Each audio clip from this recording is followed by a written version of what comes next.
Ladies and gentlemen, welcome to your Raw 25 TwitWow live reactions.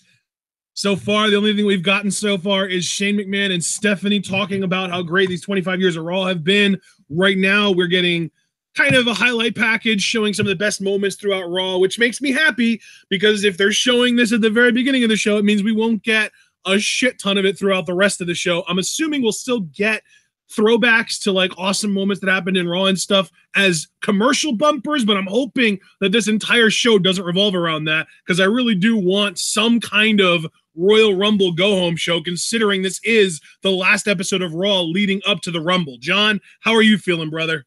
Brother, it's the Raw 25th anniversary show. I can't believe that we're here. I mean, I've been hearing like a lot of crazy stuff's going to go down.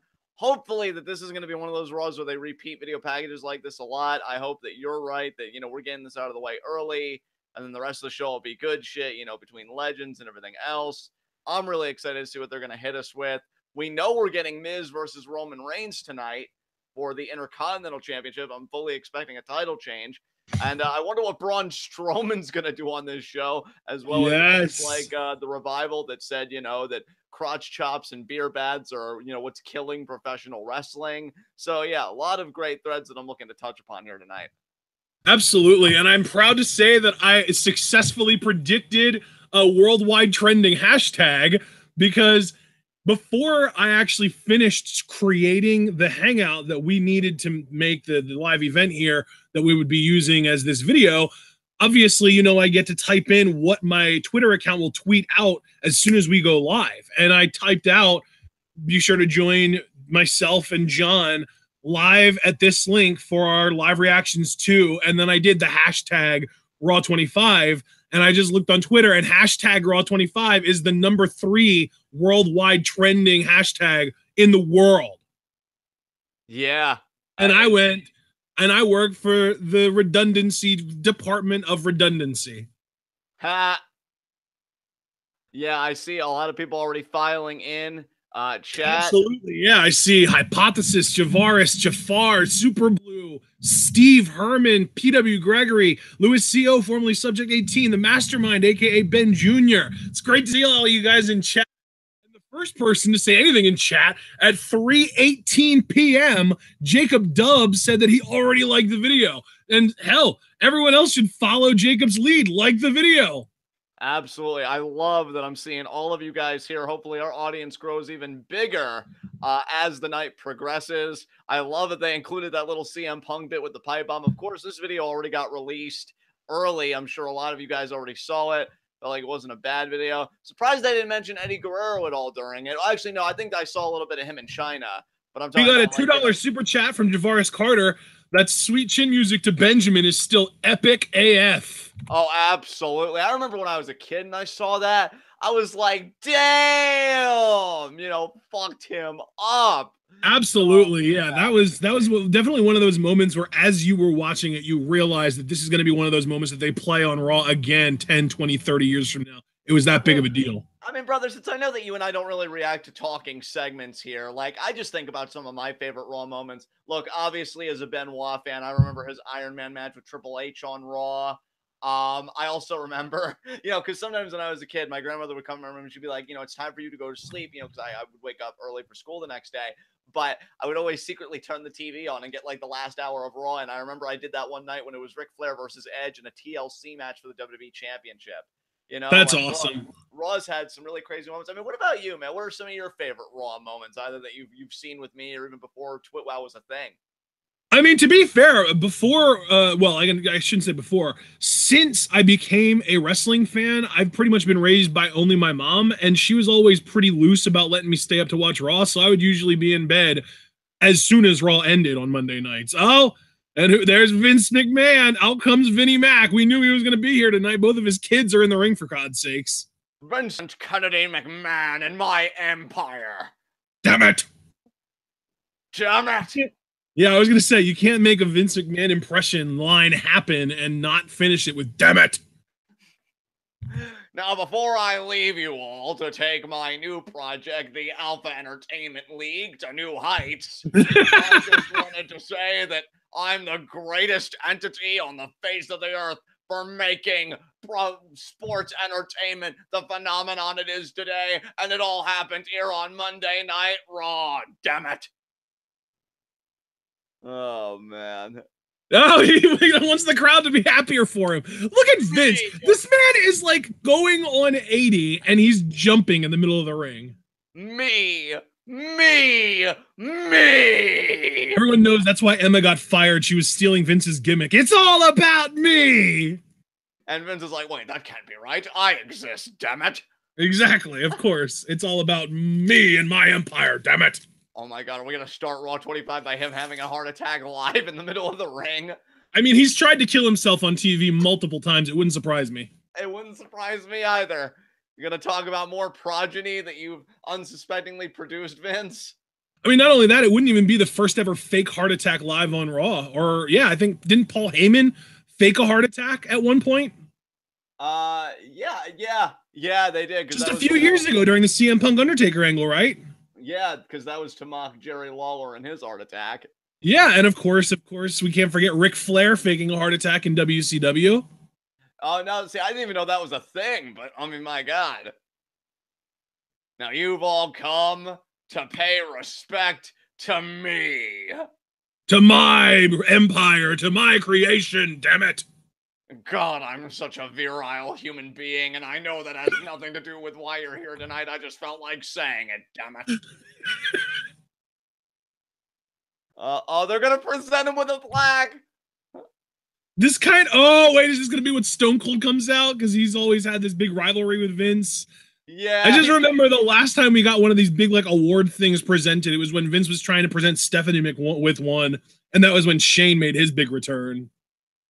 Yeah, somebody's got to interrupt this schmooze fest. I mean, the McMahons are getting along too well. It almost makes them seem like a functional family.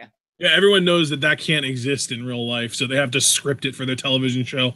Exactly. Oh, man.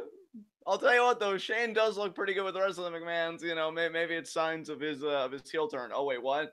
What? Brian's going to do the turn? Yeah, that's fucking rich. Brian will be on tonight, though. Yeah, he will. Yeah, he will. I saw a big list of everyone that was going to be on tonight. He wasn't on the list, but I did see on a separate poster that he was listed as someone that would show up tonight, as well as Mark Henry. And then, like, the list had a bunch of crazy names on it, like the Hardy Boys, the Dudley Boys. You know, Jacqueline apparently is going to be here tonight. Tori Wilson. Well, I mean, speaking of lists, I mean, Chris Jericho is going to be on there. That's right. Yeah, Jericho is going to be here tonight. And then in one of the New Beginning shows within the next 2-3 weeks. And he was just in Wrestle Kingdom like 3 weeks ago. Yeah, I can't wait to see what those New Beginning cards are going to look like, because whichever one has Suzuki versus Tanahashi, I hope the rest of it is stacked, because that's the one I would really want to cover. I think that's the second one. I think that's the January 28th one on Saturday. January 28th one. Okay, cool. Yeah, because you know I leave. Or no, that was January 28th. I think that's Sunday. I think that's the same day as the Rumble. Okay, yeah. Yeah. I mean, regardless, I'm pretty sure the two New Beginning shows that happen in January happen on the days of TakeOver Philly and the Rumble. Right. What is Vince talking about? I have my volume muted because we've just been talking about Raw memories and other stuff.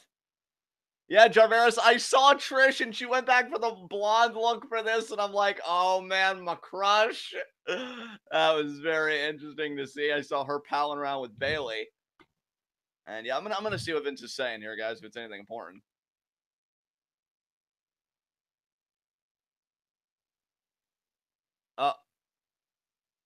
Oh, it's not my family. It's me! No, damn it! Asshole! I like how Stephanie is just looking like, look, you're right, but... Guys, these are Vince's true feelings. Oh, yes! I knew it! It's me! I knew it. So transparent. See, guys, I miss the Vince McMahon character, the Mr. McMahon character, so much because he was just such an unapologetic scumbag. And there's the Austin Pop, baby. There's the Austin Pop. Yes. Oh my God. You know, the last time he was in a ring with this many McMahons, he stunned them all. So I'm curious. That's actually probably true. Well, I mean, yeah, you remember the segment, right? Where he stunned each family, a McMahon family member one by one, including Linda. That stunner was awful. Oh God, that was so long ago. That was like what? Yeah, that was Raw's 15th anniversary, like 10 years ago. Oh, for real? I didn't even know Linda was at that show, to be honest. Yeah, I mean, they try and really keep Linda in the back. Oh, there we go. Vince has to know where this is going. Like, like, I love how Austin just ignores everyone in the ring and makes sure that he gets his shit in and gets up to every corner. You know what, though? Like, for as intelligent as Vince claims to be, how can you hear that music? Stephanie is the only intelligent McMahon. She's the only one that got out of the ring when Austin got into it. Well, then, yeah, that just again shows the intergender stuff that they're not going to do. So Stephanie won't get stunned, but Shane and Vince definitely will. Because of course Stephanie won't get stunned. Even though she did at Raw 15 and it was fucking epic. Because the build-up to it was just so satisfying. Why don't I remember Raw's 20th anniversary? That wasn't the show where JBL and like the New Age Outlaws and all them buried the shit out of the Ascension, was it? I think it was. Oh shit. I didn't realize that was 5 years ago. I didn't realize the Ascension had been on TV for 5 years. That's nuts. That can't be right. There's no way it's been that long since they've been on the main roster. Oh, wow. Vince, you're really showing your age there. What did he say? He said he's a member of AARP now. Oh, jeez. He has a heart murmur. I've got arthritis. Well, I mean, I feel like everyone gets that when they get older. Yeah. I live in a retirement community now. And I'm just like, I don't give a fuck. A retirement community for the rich. Yeah, I swear. When we come for the rich, Vince is up first. Vince doesn't have nurses. He has servants. Shane's in his prime. Yes. Dude, I would love nothing more than for Shane to become the next Mr. McMahon character. I love how Vince, again, throw his children under the bus. Yeah. Oh, that was a mistake, Shane. That was. Oh God, Shane, You're getting way too close to the situation, Shane. You shouldn't. You don't turn your back. I mean, you should probably turn your back, but now you're about to get stabbed. Shane's the only McMahon that sells the stunner well. Yeah. And Vince is just like, no. Oh God, dude, Vince is gonna try and drink beer with Austin. Oh God, it's WrestleMania 17 all over again. But they don't have Mark Eaton there anymore to throw him. And Austin's just like, I hated my heel turn, right? No, nobody wanted that to happen, including me. What'd you say? He's like, no, Steve, it'll be different this time. Yeah, see? I promise. Oh, God. Those are Miller Lights, Vince. You think Steve Austin wants to drink a Miller Light? Yeah, where are the Steve Wise? Ooh. It's okay. I'm rich. This. Oh my God. Yeah, keep your eye on him the whole time. Oh my God.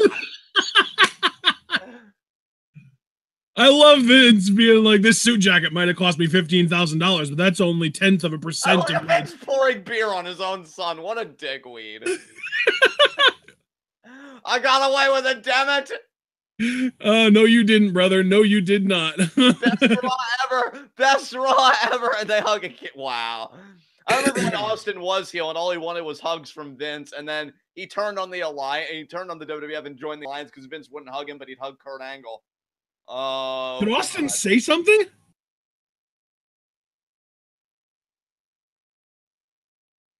Now, Steve, remember my heart murmur. Remember my arthritis. Vince, you just got busted open by a shoot headbutt like 2 months ago. I think you can handle a little stunner. Okay, guys, on him. And there it is. And there. Oh my God. You dumb motherfucker. Because there's, oh wow, yeah, you can tell Mark Eaton isn't the one throwing them. He threw one over Austin's head there. Give him a third one. That's right. There you go. Give him all three. Shane, don't get up. Keep laying on the ground until he leaves. Oh, well. God, jeez. Austin hasn't even said anything. That's the crazy part. Like, he didn't even need to cut a promo about what Raw means to him or his impact. No, he just needed to stun people, and already, like, he probably got pop of the night. Oh, absolutely. Oh, God, Shane, what are you doing? Shane, what? You just got stunned. Leave. Why is every McMahon just... And again. Another one. Oh, my God. And you get what you he had to get the beer spit in there because they didn't do that before. We had to get the beer spit stunner. It was necessary. Oh, my God. Vince, I never want to hear you brag about your intelligence again every time you stay in the damn ring when you hear that music. Like, get security. Do something. You're rich. Oh, my God. Ridiculous. Well, guys, let's get some chat reactions to this. Jarveris, suck it, old man. Dude! Braun, Brock, and Kane are all here live tonight. Kane's going to complain about the fact that he was the only one that didn't get medical care. They don't need to worry about him. He's a demon. Yeah. Demon Kane. I mean, as a libertarian, though, I'm sure Kane can appreciate somebody refusing him medical service. You know, there's got to be some political principle there at work. Like, oh, The Undertaker returns tonight. Oh, yeah, shit. Let me ask you something, brother. Do you think we're... Oh, dude, look at this. 8-woman tag team match. We've got Bayley, Mickey, Sasha, Asuka versus Nia, Sonya, Mandy, and Alicia Fox. Wow, what a mix. What a miss. Yeah, I wonder who's winning that match. Let me ask you. We got a $2 super chat from Javaris Carter. My God, I've missed Austin. So have we, brother. So have we. Yeah, so have we, and so have many other people. In fact, I was listening to his podcast with Elias recently. Really good stuff. Made me love Elias even more. Dude's really chill. You know, I wanted to ask you and I wanted to ask chat now that we're at our first commercial because we're live reacting to all 3 hours. So I figure we'll fill up commercial time the way we do when it's Lucha Underground and just talk about other stuff. Hello, John, are you still there? Can you not hear me? Hello? I can now. Okay, you cut out though. How much did you miss? You said about the way we fill out commercials and then you cut out. Okay, I'm glad I won't have to repeat myself completely for a third time. But no, with the way we fill out commercials with Lucha, I thought we'd do the same here and, you know, just have general discussion about, like, you know, history of Raw and just stuff on our mind and stuff like that. So yeah, that works. Ask you, and I wanted to ask everybody here if we thought that the seeds for any big-time WrestleMania angles were going to be planted on this show. I mean, if Undertaker's going to be here, there's a chance that we could get some kind of a tease between him and Strowman or him and Cena. Yeah, I honestly, dude, I'm really leaning towards him and Cena doing something this year. I mean, hell, if you think about it, it would make a lot of sense for him and Strowman to go at it, especially if Strowman does something to Kane at some point. I mean, hell, we already saw Strowman use that grappling hook to pull that gigantic scaffolding down onto Kane. Just so happens Brock was there too, but Brock doesn't have a big brother that'll beat the shit out of Braun if he has to. Right. Also interesting because I see Bullet versus the Shield and other people talking about Alexa competing in this big, you know, women's tag team match. Or isn't she though? Like, oh, she's not. Wow, that's crazy to me, especially because Asuka's competing in it, and I really thought it would have been a better route to do her versus Alexa for the title tonight. So I guess that means I guarantee you Alexa's going to be on commentary though. Yeah. So I guess with Asuka not competing for the title, that means she's going to be competing in the Women's Rumble. And how is that going to affect our prediction for the Women's Rumble? Well, you're going to find that out on Friday, guys, because this is the beginning of one hell of a stacked week. Hey, I mean, I'm glad you said that because that's a perfect opportunity for me to transition us into talking about our schedule, right? Absolutely, brother. Break it down for us. All right, guys. Well, right now, obviously, you're listening to the Raw 25 live reaction. Tomorrow afternoon, we will be doing Progress Chapter 4 live reactions. And then, of course, Wednesday, we have our usual Lucha Rewatch Season 3, Episode 14 at 5 p.m. And then our NXT review at 9 p.m. Thursday is another double-decker TwitWow content day because at 5 p.m. we'll be going live with our NXT TakeOver Philadelphia preview predictions. And then at 7, we're doing your January Q&A. Friday at 9 p.m., we'll be going live with our Royal Rumble 2018 preview and predictions. And then Saturday and Sunday, we'll be live reacting to TakeOver Philadelphia and the Royal Rumble when those shows start. I believe the Royal Rumble starts at 7 p.m., so that'll be an hour earlier than usual WWE pay-per-views. And then on Monday, we will be live reacting to New Japan's New Beginning in Sapporo, I believe. Depending on the card, we don't know what the full card is yet, but most likely we will be live reacting to that on Monday. That'll be the 127 show, which is the show that happens Saturday morning. Obviously, we can't live react to it on Saturday just based on the fact that we're already live reacting to TakeOver Philly. And then we're also potentially going to live react to the post-Rumble Raw. I'm not 100% sure on that, which is why I didn't put it in the schedule yet, but there is a definite possibility that we will live react to the post-Rumble Raw next Monday. And then Tuesday, we've got Progress Chapter 5 at 3, and then again, potentially the post-Rumble SmackDown live reaction. That's always a possibility. And then Wednesday, the 31st, we've got our usual Lucha Rewatch, but no NXT because, again, NXT we don't talk about as soon as they have a takeover. We take a few weeks off. But then on Thursday, we're going to be doing another live reaction to New Japan's Beginning in Sapporo from Sunday, the previous Sunday that the Royal Rumble happens on. And then on Friday, we're going to be doing live reactions to Cliff Amal's requested matches. So just a shit ton of content coming at you guys from now up till February 2nd. So basically 2 full weeks of nonstop content. Yeah, guys, it is insane. Oh my God, so much coming your way. And John, your big trip, that's in February, right? That's correct. I'll be going from February 8th to the 10th. I'll be returning on the 11th. Okay, and would it be okay on your end to do live reactions to New Japan's New Beginning at Sapporo on either the 11th or the 12th? You know what? Let's do the 11th. I have no idea how I'm going to feel, but you know what? Even at my worst, nothing can, get me pumped up like New Japan. And like I said, dude, I don't care which show it is. I really want to live react to Suzuki versus Tanahashi for the IC title. And actually, I shouldn't say New Beginning in Sapporo. That would be the New Beginning in Osaka. So, we are going to try to cover both New Beginning shows then.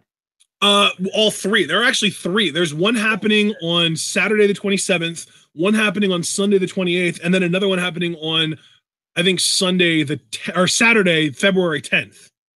Right. Yeah, dude, I'm game. I'm game to get. But here's the thing, dude. Do you want to know what the main events for those 3 cards are? Which is why I think we might end up covering all 3 of them. Okay, yeah, break it down for us.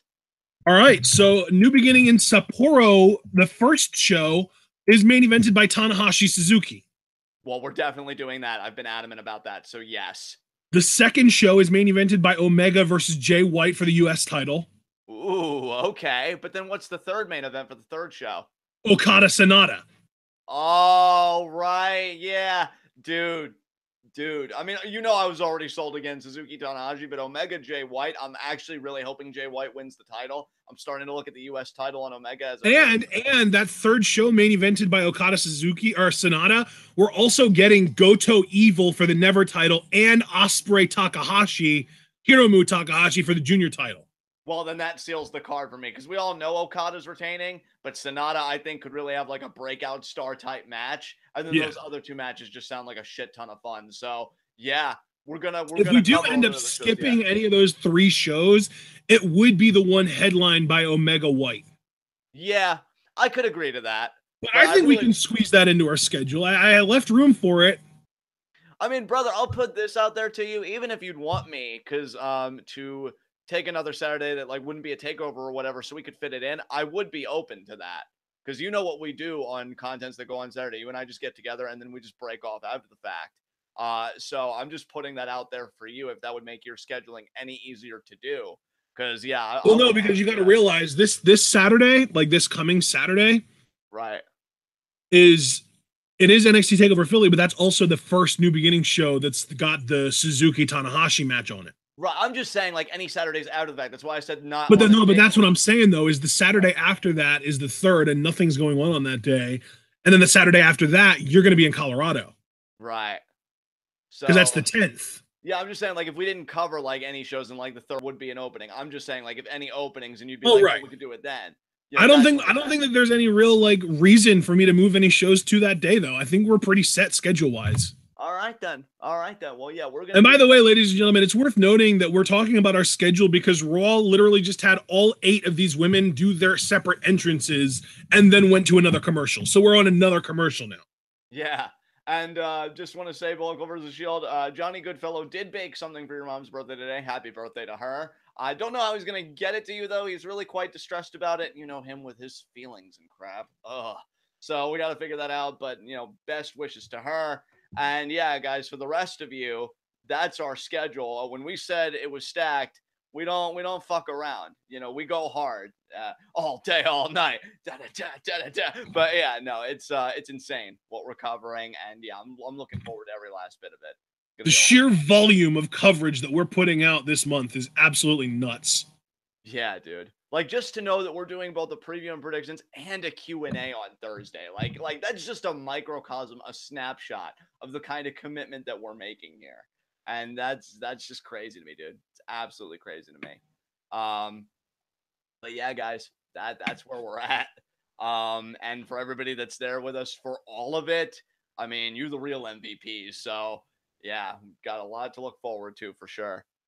And Dominic Adams in chat does make a good point. Why would Nia Jax and Alicia Fox team up with Absolution? This is the same faction that beat them down a few months, no more than a few months ago, less than a few months ago, even a month ago, a few weeks ago, even for Fox. Because WWE thinks as long as we give the women time, nobody will scrutinize our storyline inconsistencies. And yet they're not even really giving the women time because we're going to get commercials throughout this whole thing. We already have our commercial. Yeah. This is like the second commercial they've gotten, because the first was like before the match started. Then, like you got all the entrances, then another one. Now you'd think if they were smart, like you just see the whole match play out, but that's probably not going to happen. And if it does, yeah, we'll get like 8 minutes of match and then another commercial and then another like 5 minutes of match up to the finish. Right.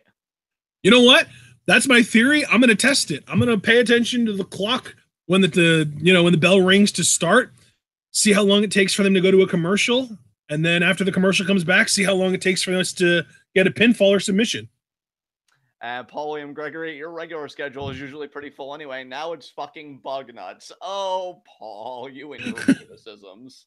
I don't know if Trish Stratus is scheduled to be on the show, but I do know that Tori Wilson, Michelle McCool, Kelly Kelly, and Jacqueline Moore are all scheduled to be on this show. How much do you want to bet that all of them are going to announce their candidacy for the Women's Royal Rumble match just to fill it out? Probably, yeah. Yeah.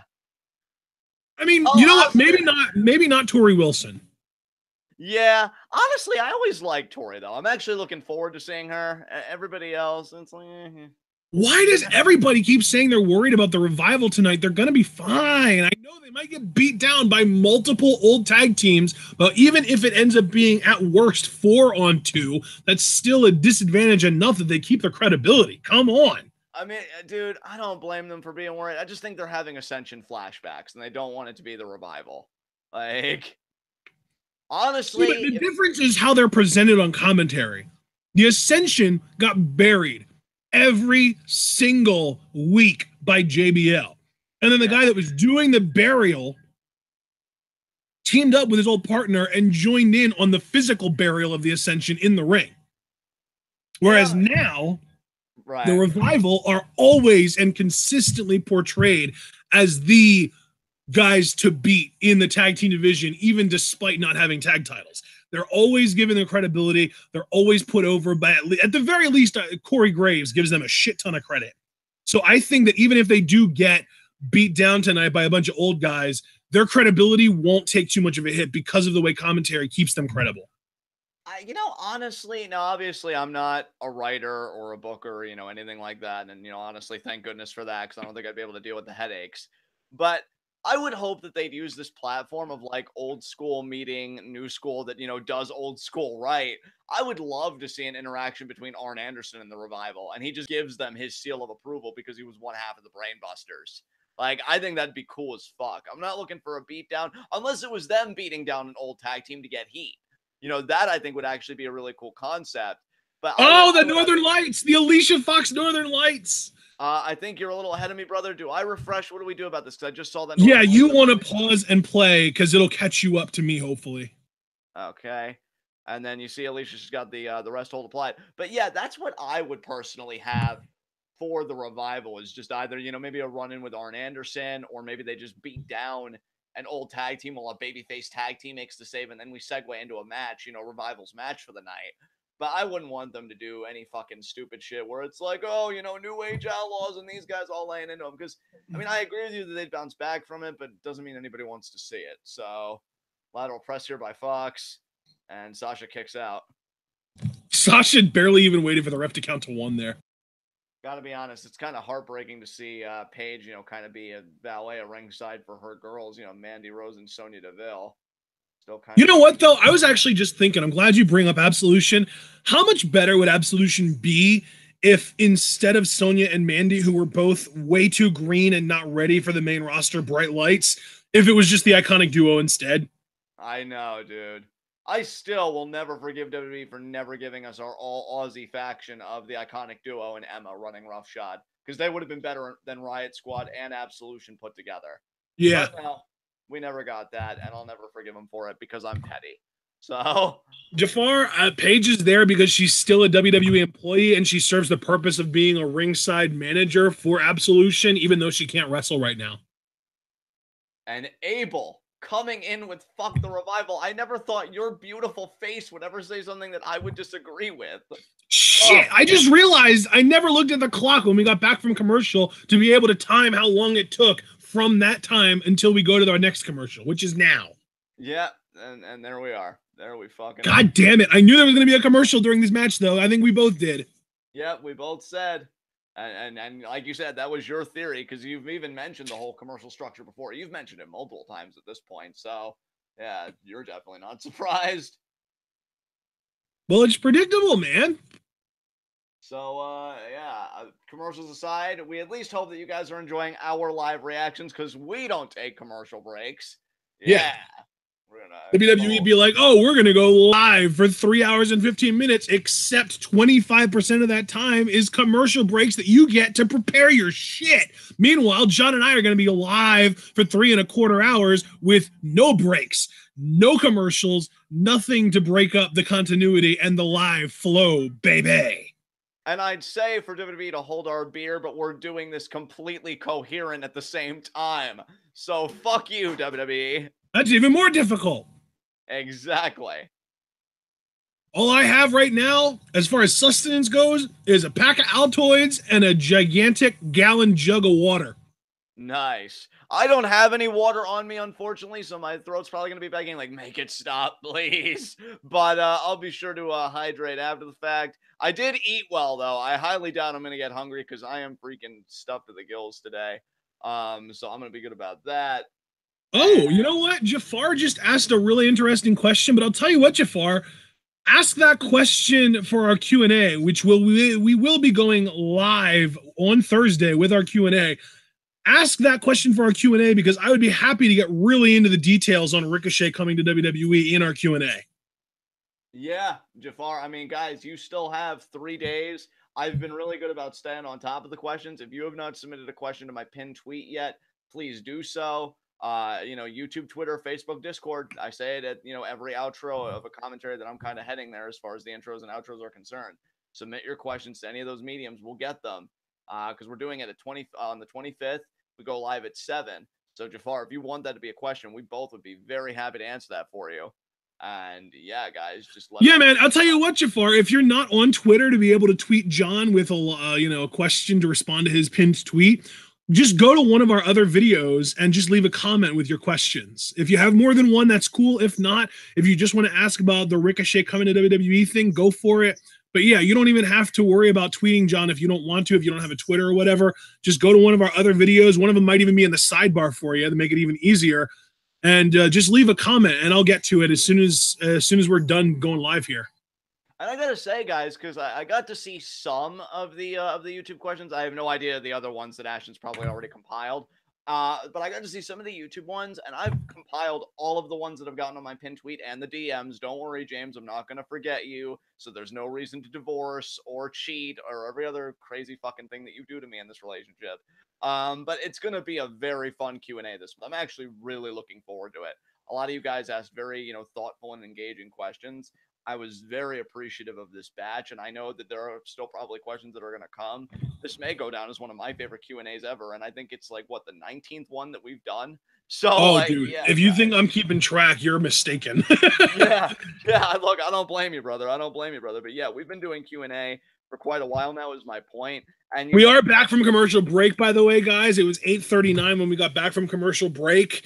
And yeah, here you've got things are starting to break down a little bit. I just saw Bayley going after Sonya Deville, Asuka and Mandy Rose going at it on the outside. I'm assuming Mickie James paired off with I don't even know who. Bank statement, and Alicia's gonna tap. Yeah, there you go. Tap. So yeah, I guess to finish my thoughts, since the match literally interrupted me for a hiccup there. So I said 5 minutes after the commercial. It turns out it was 1. Yeah. So look at that. So just using my estimates, we got 8 minutes of this match televised with 11 total, if you include the 3-minute commercial. So 8 out of 11 of the minutes that this match lasted. So basically, we got to see about 73% of the match that just happened. Yeah. Wow. And these women stand tall. We're going to spice this up by having Legends League interrupt them and promote the Women's Rumble, since, I mean, this is the go-home show. Like, honestly, they might all come out at the same time.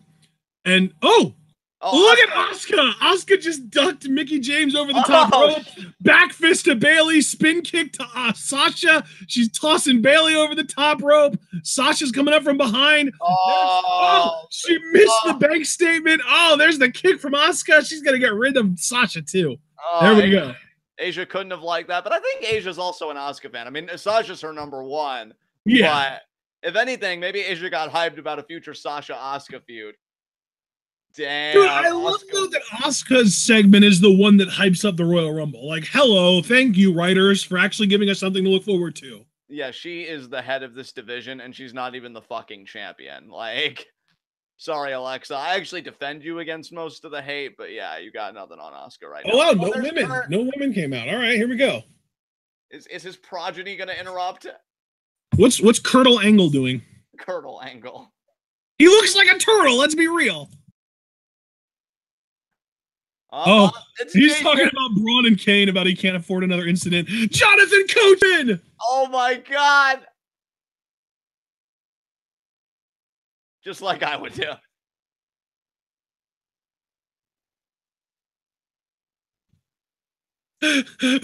Asia told you to stop defending mediocrity, by the way. I know. She hates her so much. Harvey Whippleman, Brooklyn Brawler.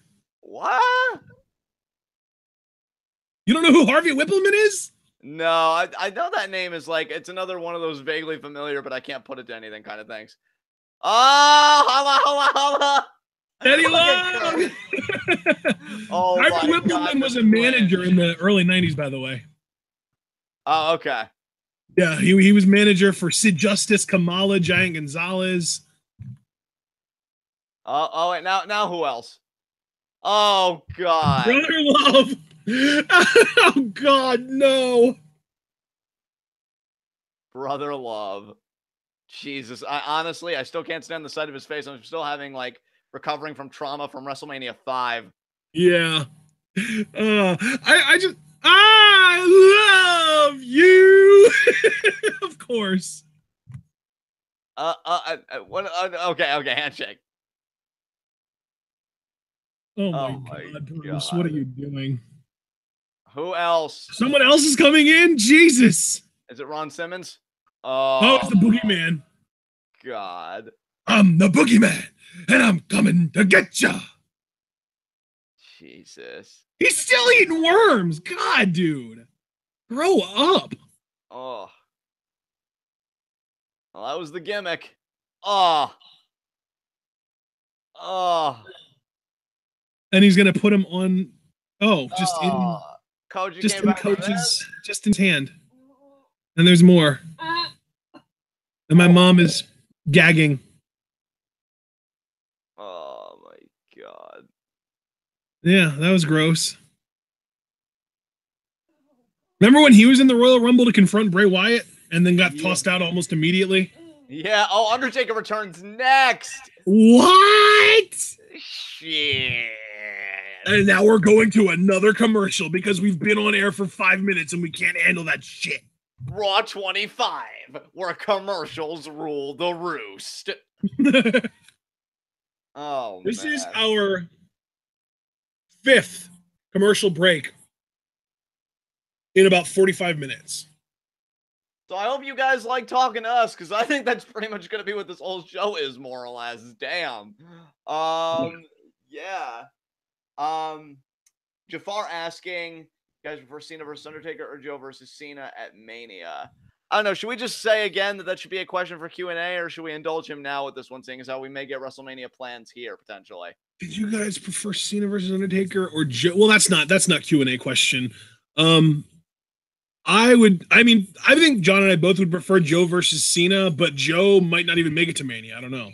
That and dude, I can't tell you how heartbreaking I fucking find that. Like, I know this isn't the time or the place to do like a Samoa Joe monologue, but how many breaks does Lucha have? I would say I think 4. Wait, what was the question? How many breaks does Lucha have? Basically, he was saying how many commercial breaks does Lucha have in their hour? I would say 4. Right. It might be 5. Taker this early though, I'm not ready. Yeah, if he's going this early, I think they're setting up an angle here. Because like if it was just him, I think if he wasn't really doing anything, they could save it for later. I don't know. I think, and really, if he's coming this early, what does that mean for the rest of the show? Yeah, we're gonna actually get a lot of little tidbits of credibility here, because there was a guy who did an anonymous AMA the other week, and a lot of the shit that he said was stuff that is either going to get validated or proven incorrect on this show. Okay, then let's do it. But yeah, just to kind of follow up on what you said, since we're still in commercial. I mean, yeah, I'm always gonna choose a match like Cena versus Joe if Joe is healthy, because I'm always gonna go with the match that makes the guy that's gonna show up tomorrow morning look good, right? Do they? I feel like they don't actually try that. Well, I'm just saying that's what I would prefer. But since Joe may not even be healthy for Mania, which again, it still fucking pains me to say it, because he wasn't even on WrestleMania last year because he had just debuted and I guess they had nothing for him. It's kind of frustrating as a big time Samoa Joe fan, that loves his intensity, loves his mic work, thinks that he's, really a great package. But that said, though, I know how much Cena's wanted to work with Taker. And if you were ever going to politic and like get that favor, I can't really hold it against him. Honestly, and I've been saying this before, I wish Cena versus Taker happened in 07, because that's when Cena was the man, and that's when Taker could still really put on a worthwhile match.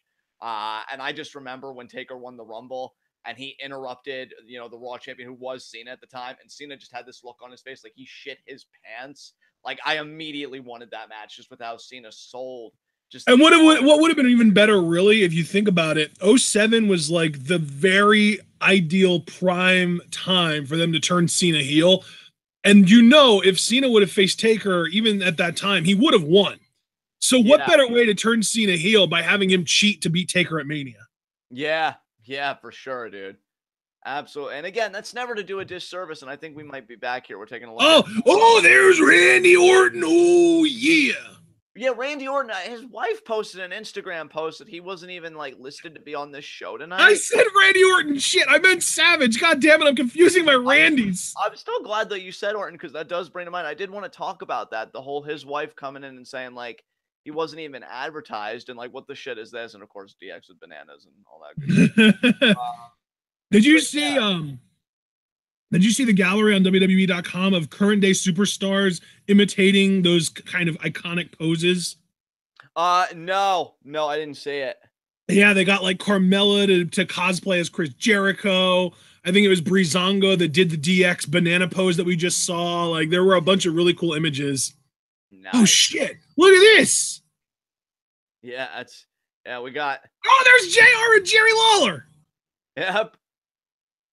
And yeah, it's really weird seeing Jim Ross call a Raw again here, and Jerry Lawler on that. Look at this venue is so cool too. I love the venue. I love it too, man. I love, really, that is one thing I got to give WWE credit for. When they do one of their classic nights, when they're like, okay, we're gonna go back in time and do this. I mean, they really commit as far as aesthetically speaking. It's a really great looking venue for sure. I'm Oh, we're gonna get a flashback to the first ever Raw, I think. Oh, didn't Undertaker debut on the first Raw, or was that no? No, I don't think Taker debuted then. At least I don't think he did. Or no, you know what? I think Taker debuted on a Survivor Series, didn't he? Yeah, because that's Survivor Series 91 or 93, somewhere around there. I want to say he's been in the business so long. I could be Googling right now, but I don't care enough. I want to say 91. I want to say 91. Because I'm pretty sure 93 was the first ever episode of Raw, which is why we're celebrating 25 years today. Right. Which also means, yeah, I'm pretty sure. Yeah, that means Raw, first episode of Raw was 1993. It was, I mean, obviously, it was like the third week of January 1993. Right. Yeah, I'm really curious what's going to happen here with The Undertaker. Yeah, I'm more curious if he's going to talk, if he's going to still be the dead man, or if he's going to bring back, you know, the old American badass gimmick. And the main reason I say that is because he left his boots and shit, like his dead man gear, in the middle of the ring after Mania. Yeah. God, the way they've handled The Undertaker the last few years, I don't know. Just kind of some disagreement, especially if he is going to compete again. Unless he is just going to talk about what the WWE and what Raw like has meant to him, and like, you know, but in his own Undertaker way. You know, that's one thing. But if they initiate an angle here, I honestly don't know how I would feel about that, man. And like, I am an Undertaker fan. I wouldn't say I'm a mark, but I'm a fan. I respect the man's body of work. I just don't know how I would feel about them doing another angle here. And yeah, all the stare downs. Oh, the stare down with Triple H was iconic as hell. Yeah, that was pretty good. But and of course, then the following year, the second match against Triple H in the Hell in a Cell with Michaels as the referee. I don't know if you remember, but Taker used that Ain't No Grave song by Johnny Cash as his entrance. To me, that's like the most iconic Undertaker that we've gotten in the last decade. Yeah, I agree. Well, I mean, just the theme of it seemed to fit him so well because he was like an older competitor at that time. And that should have been his last WrestleMania match. He should have just gone out on top. I think he was like 21-0 at that point, and then he lost to Brock. God damn it. Yeah, like I said, man, the handling of Taker the last few years, like. Yeah, here we go. I heard that gong, baby. Oh, man. Of course, Jacob dubbed them always the pessimist. Oh, Lord, what if Roman comes out? I know, right? I already told you, old man, this is my yard now. Oh, shit, I see Undertaker. There he is. Yeah. He's still got the kind of like the dead man gear going on, but the lights are on. This is weird. I'm not used to the Undertaker entering an arena with the lights on. This is weird. I guess Roman took all of his powers from him. Oh God! But Roman Roman's entrance doesn't have the lights go out. Well, no, but I mean, just because you take the powers from somebody doesn't mean that you get them automatically. I think those are. Oh, I guess yeah. Just because you take the powers doesn't mean you have to use them, right? Exactly. Taker probably thinks that his identity, even though it's really just the Shield's identity, but still, he probably thinks that his identity is better than the Undertaker's anyway. And Taker's probably thinking, well, you know, it's weird being mortal again, but how y'all doing tonight? I know my hot wife is here. Hi, Michelle. I'm doing it. I'm doing another angle. Oh God, he just looks like an old beat up man. He really does. You know, and they really could have done like a very poignant, beautiful story with that. But it's like, nah, we're doing it for the lulz. Roman goes over. Holy shit, Chance. I know I saw that. Yeah, I don't blame him. They're like, oh my God, he's alive? He can move? God, he still moves better than Kevin Nash. It's a miracle. Oh, that's horrible. Kevin Nash was never meant to be an athletic big man. I mean, he did play college basketball, but still. That's true. Hey, I respect the hell. All the jokes I make from Kevin Nash, it really should be known that I think there are a few people I respect in this business more than him. If for no other reason, because he gets it. Like, I remember on one shoot, he said, there are only two things that are real in this business, the money and the miles. And I'm like, yeah, make your fucking money while you can, because this is an industry. And get the hell out while you can. And I know it's the thing you and I say about football. You know, it's a very similar thing. Oh, wait.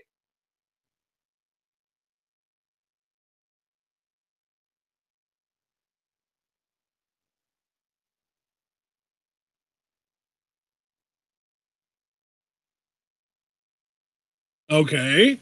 The carnage began on the sacred ground of evil 25 years ago. For 25 years, digging holes and stealing souls.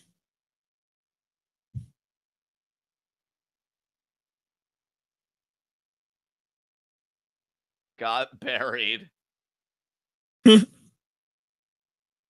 You're not entering the Royal Rumble match, are you? Oh, God, please, no.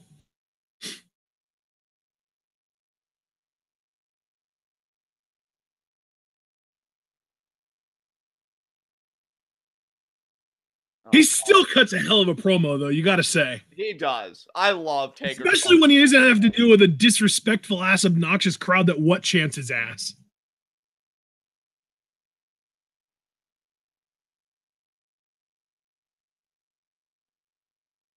Oh, God, he is building to an angle, isn't he? He's naming names. Dude, if he challenges Roman, I'm going to die. He's challenging Cena. I feel it. Oh, Kane. God, when you name names, that's a red flag. That's a red flag. Dude, if he calls out Brock. Brock, let's do it again. I have to beat you. But, don't forget the but. Come on, Taker, but. Yeah, commit, bruh. Commit. And now, da-da-da-da. Oh, man. Oh, shit. Oh! What's he declaring?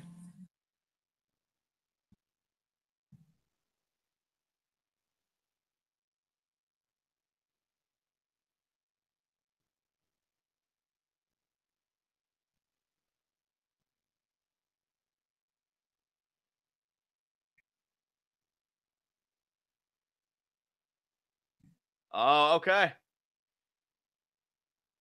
Okay. So no angle. He's just wrapping things up. You know what? I'm actually really relieved. Braun versus Cena it is, baby. Let's do it. Let's do it. Braun versus Cena, and Braun gets fucking made. I love that Cena in 2018 has finally reached that point that Randy Orton reached in like 2011 when he was actually willing to put guys over, and we didn't have to worry about him beating every young guy he went against. Right. All right, Miz versus Roman later tonight. Get ready for Miz to regain the Intercontinental title, everybody. Yeah, Roman needs to get rid of his cement shoes, baby. Because he's going to WrestleMania again. Dude, I swear to God, if Roman wins the Royal Rumble, people will die. Yeah, dude, if he wins the Royal Rumble, they're going to be like, oh, Roman Reigns, the Patriots of the WWE. Oh, man. But the difference is the Patriots are actually the best. They're winning games in a real, actual competitive sport where skill is actually what determines the winner. Roman's doing this shit on a TV show, for Christ's sake. Yeah.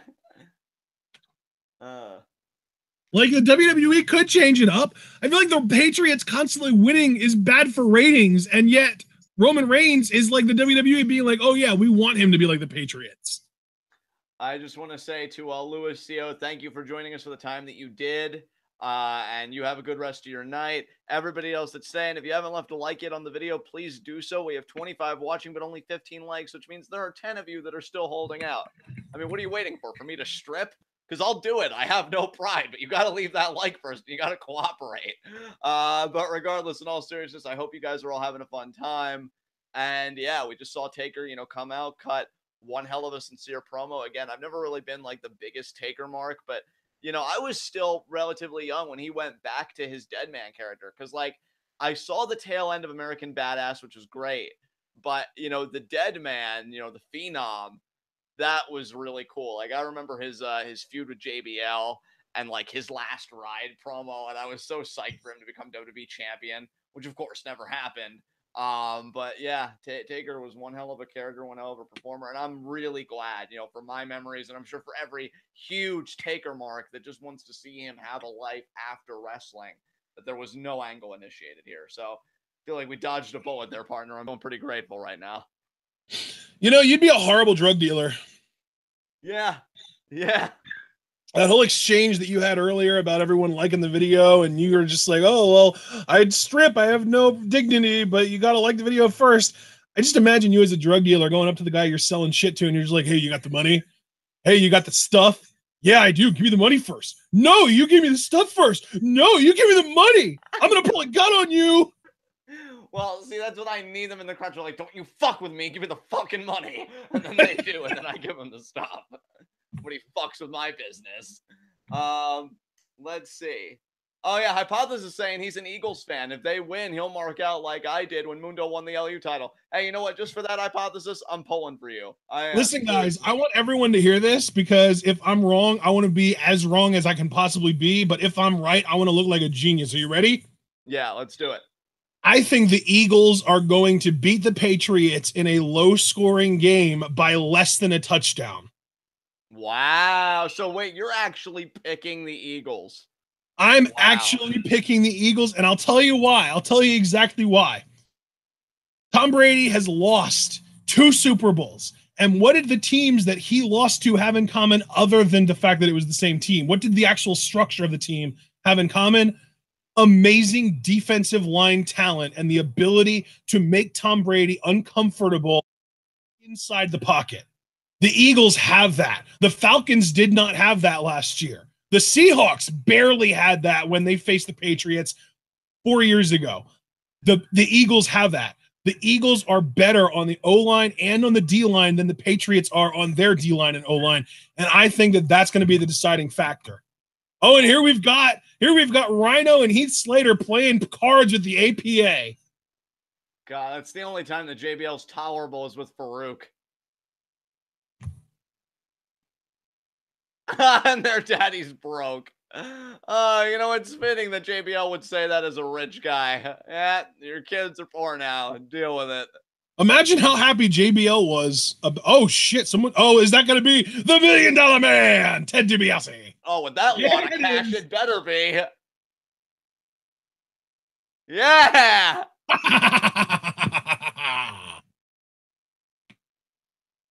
Yeah.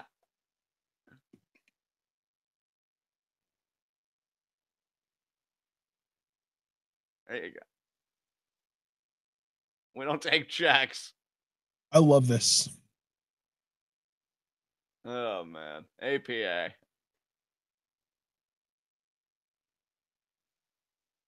Now what we got here? What are we doing?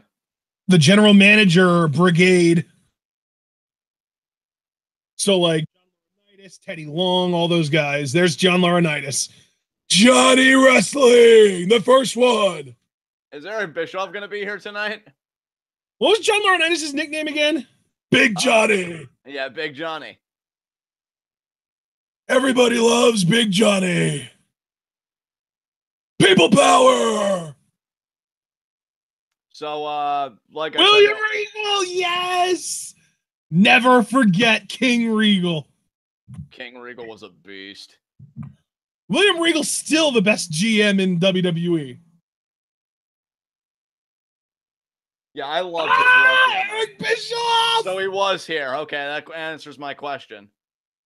He actually got a pop. Things better. He actually got a pop. Wow. Your opinion don't matter. I love his theme song, man. That's pretty cool though that the people gave Eric Bischoff a nice reception there. Hello? Oh, D-Bry. Oh, Daniel Bryan. I thought they were going to troll us and have the anonymous Raw GM. God, please, no. It's like, hey, guys, I'm happy to be here for Raw 25. Remember when it was actually revealed that the anonymous Raw GM was fucking Hornswoggle? Yeah, because they just didn't know what to do. What fucking plebs. I think there was a rumor that the anonymous Raw GM was supposed to be Michael Cole for a period of time, and they backed out of it.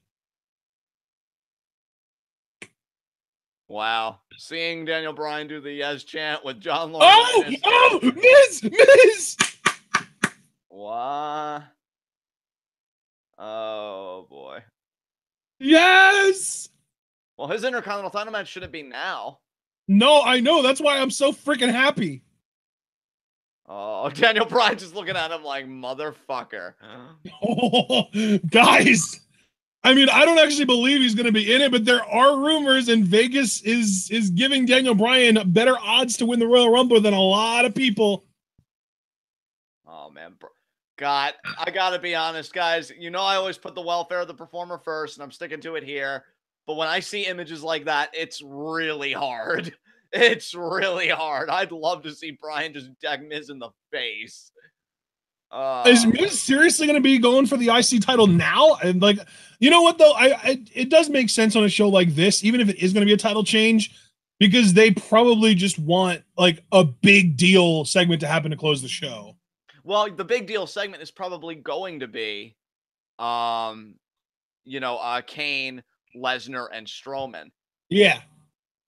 So yeah, Roman not main eventing. And then those three behemoths, which maybe it'll be some kind of a brawl. Maybe it'll be a tug of war with the title like Lesnar Roman. God damn it. Why would you remind me of that? Yep, there's Roman. I'm hoping for a good matchup, though, here. Roman Reigns time, John. I think Roman and Miz could do something worthwhile, though, and I'm really hoping for a title change. But, God, once we get the title on The Miz, can we just give him a decent run? Then whoever he drops to, can they have a decent run? Like, I've actually enjoyed Roman's Intercontinental title reign for what it is, but I still feel like the IC title needs some momentum. Then again, I don't think the US title's faring much better. I mean, they just crowned a champion in Bobby Roode, so. But yep, it's Roman Reigns time. Guys, are you excited for us to get to commentate a boring-ass 15-minute match that nobody gives a shit about just for Miz to win, for everyone to know what was happening and happen? I feel like everybody's just looking at the commercial breaks with the brand new fondness after that. I mean, we're going to get another one after this entrance finally ends, but I don't know how long that'll take, so. So, what have you thought of the show so far tonight, partner? Because we're over the first hour now. It's going by pretty quickly, I'll say that. I mean, if you can get past the commercial breaks, it's been pretty entertaining so far. I will say, commercial breaks aside, which the only reason they're not as wearing is because we're live reacting and we're like, engaging the audience as best we can. I feel like it's had good pacing for the most part. I mean, some of the structural choices have been a bit, I won't say bad, just interesting. Like having Taker speak so early in the show, very interesting. This IC title match, which, I know that Lesnar is on the show, which obviously he's going to have to be the closing segment, but still kind of surprised me that this championship match isn't the main event. But I think, you know what, they probably would have only made it the main event if Roman was retaining, because the whole send the crowd home happy thing. So them actually competing at this point in the show only further makes me believe that Miz is winning. So you don't think there's any confirmation bias at play there? You already thought it was happening? There definitely is. I mean, we go over it every time. I mean, there definitely is. I'm just saying, like, I'm a big believer in, and I would assume that WWE is on shows like this that are all about nostalgia and stuff, sending the crowd home happy, or at least sending them home hyped. So I think that Strowman's going to do something crazy to end Raw 25. Whereas here, if this was the main event, like, not really much to do with the title change, even if it is at Roman's expense. So. Honestly, I'm not even entirely sure I agree with you on that, because to me, I think the crowd would have been more hyped if The Miz would have won. I'm not. Look, I think Strowman's a more over act than The Miz. I think you and I can agree on that. That's true. I'll agree with that, yeah. Yeah. That's what I'm saying. Like, I feel like whatever Strowman does is going to be more meaningful to the crowd than Miz becoming IC champion again. And the irony, too, is that now that I think about it, they did the placement in a way that they were intentionally trying to get Miz more over as a heel. because again, they had him enter to interrupt Daniel Bryan. So of course they're positioning the Miz as the heel of this match, even though that shit's not going to work. Right. Oh, dude. I'm telling you, man, in an ideal world, I would love to see an IC title program between Miz and Bryan. Because remember, the last title that Bryan won before he, was forced into retirement was the IC championship. Yep. And like, oh my God, the storytelling potential there. Like, I feel like it's every competent writer's dream. Oh man. You mean every incompetent writer's dream because it writes its goddamn self and you don't have to do any work. That's true. That's very true. And oh yeah, that's right. Seth's gonna be on the show with his return of the curb stomp. Oh God. Curb stomp, curb stomp, curb stomp, curb stomp. Everybody has a curb stomp coming to them. I will fucking tell you that right now. And I actually really love Finn Balor. I know we got Stephen Herman here. He's like a Finn Balor mark. And I gotta tell you, brother, Balor's been growing on me big time too. So I'm looking to get a Balor Club membership card. But we got a lockup here between Roman Reigns. Don't care what club you belong to. It's irrelevant. And The Miz looking to regain his IC title here. You might want to do a pause play, by the way. I think I ended up ahead of you. That's fine. Yeah, this has been okay, but a little jittery at times. So yeah, that's understandable. We got a stare down here. And now they're circling each other. And then no, not another lockup because Miz rolled out of the ring. I'm a heel. Oh shit. Oh, yeah, man. That's a boy, Miz. You punch him right in the face. Miz is gonna do a double sledge on the top rope. Oh. Because I don't know why I get my hopes up. It's Roman. Roman Reigns doesn't eat offense. And now, time for the drive-by. Oh, drive-by. I feel like he doesn't use this as often anymore, which is kind of nice, actually. And oh, Bo! Oh, and there's another uppercut there. But Miz got off the rope, so no drive-by. And now Curtis Axel's like, hey, I don't want to know this. Oh, come on! Rosita just taking it to the Miz right now. Oh, and now Curtis. Yeah, what you got, Roman? Bam! Oh my God. That almost messed up his hair. We almost had a crisis. And now shoulder. Oh my God, Roman, you're so OP. I hope he separated his goddamn shoulder. He even beat the steel steps. Roman is really committed to not do any job tonight, and we're already at commercial again. Guys, I want to make it clear. I don't wish injury on anyone, but if Roman Reigns would get injured, it would improve the entire Raw product by tenfold at least. Are we sure about that, though? Yes. Everything else on Raw is written to a competent to good level. Roman Reigns and everything about his angles are horrible. I mean, we'll see. I mean, he's most likely fine, but let's see. I think Race Fan Rock's trying to say Maurice is going to help the Miz, which I don't think. She's still pregnant, isn't she? Yeah, she's still preggo, dude. I don't think that's happening. You know who might not be pregnant anymore right now, though? Wait, who's that? Melissa Santos, because they were at the hospital earlier today. It was happening. Yes, that's right. Oh God, congratulations to those two. But yeah, I just Roman really wouldn't give a shit, even if it was 3-on-1. Miz, Maurice, and their unborn child. He'll take all three of them on. It doesn't matter. He's not doing the job to anybody. Yeah, dude. Cage tweeted.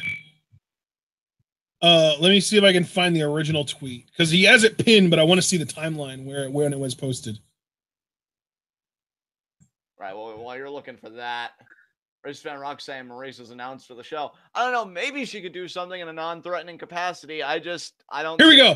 Yeah. January 21st at 7:20 p.m. So that's yesterday at 7:20 p.m. He said at hospital with Melissa, it's all happening. Yeah, he was excited as hell. And then 5 minutes later, he said, hopefully Rock doesn't come in and ask me to take the money. Maybe that's I don't get that. Something. I don't know.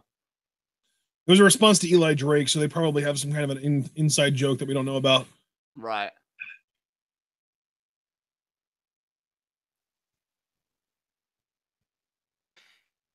Oh, man. Kid Coheed, his kid's a cyborg. Yep. Wow. A lot of Snitsky references in chat right now. Shows you the impact of that gimmick. Somebody posted, oh my God. I'm going to just post this in chat. John, you're looking at chat, so you'll be able to see it. Oh, somebody posted this picture on Twitter. This is amazing. It's not loading for me, brother, unfortunately, but I'll take your word for it. Oh shit. Yeah, I don't know what happened. Tell you what, I'll just link to the tweet then. Because then you should be able to see it. All right. Sorry that page doesn't exist. They must have deleted it. What the hell? No, they didn't delete it. It's just getting cut off or something. What the hell? Did they delete it? No, they didn't delete it. It's just linking weird, I guess. Whatever the case, I am happy for Melissa and Cage. I hope that it's really everything just goes as well as they want it to, and it's just a new chapter in their lives. I'm sure they're very excited to embark on. Well, regardless, it's a little kid with a bunch of like Terminator parts photoshopped onto his face. Yeah, that's pretty fucking sick. And let's see, we got any more chat reactions. Yeah, Javert is saying it's a baby Thanos. And Jacob Dub, I bet you $500 the Mrs. Unborn Kid is still a better talker than Roman. Jesus. I would take that bet. Kids can't talk. Oh man. Book chewing. And I think we're back here finally. Yeah, Miz in the corner here. Intercontinental title. Is it going to be the Lariat? No, because Roman's still on offense. I mean, I don't know what you expected, bro. I don't know what I expect either. Life's a fucking joke. Jesus Christ, that got dark quickly. Yeah, please. With as dark as Chad's been with Snitsky, booting fucking children. Yeah, I'm just piling it on here. And now Miz in the corner. Roman just so freaking dominant. Oh, wow. He's just like, told you this was my yard. And now the Lariat's in the corner there. Man, Miz is really struggling here. You got to do something, man. Roman's whooping your ass right now. Miz is down. I'm kind of looking around. Curtis is just like, look, man, you got to do something here. This is really looking bad for us, man. Oh, man. Miz is in the corner. Roman may be thinking about ending this right here. Superman punch. Maybe. Yeah, he's calling for it already. Superman punch already. Jesus. And Miz rolling out. This is like, this is a war of attrition. I just got to wear Roman out. And drive by. Jesus Christ. Go ahead and do your pause play, by the way. You've fallen a little bit behind. Yeah, dude. Things have really gone to shit for me over here. I'm doing the best I can. I just did it again. Hopefully now it's better. Roman. I see Roman in the corner right now. He's running towards Miz. Miz got out of the way. He speared the ring post. Miz, roll up.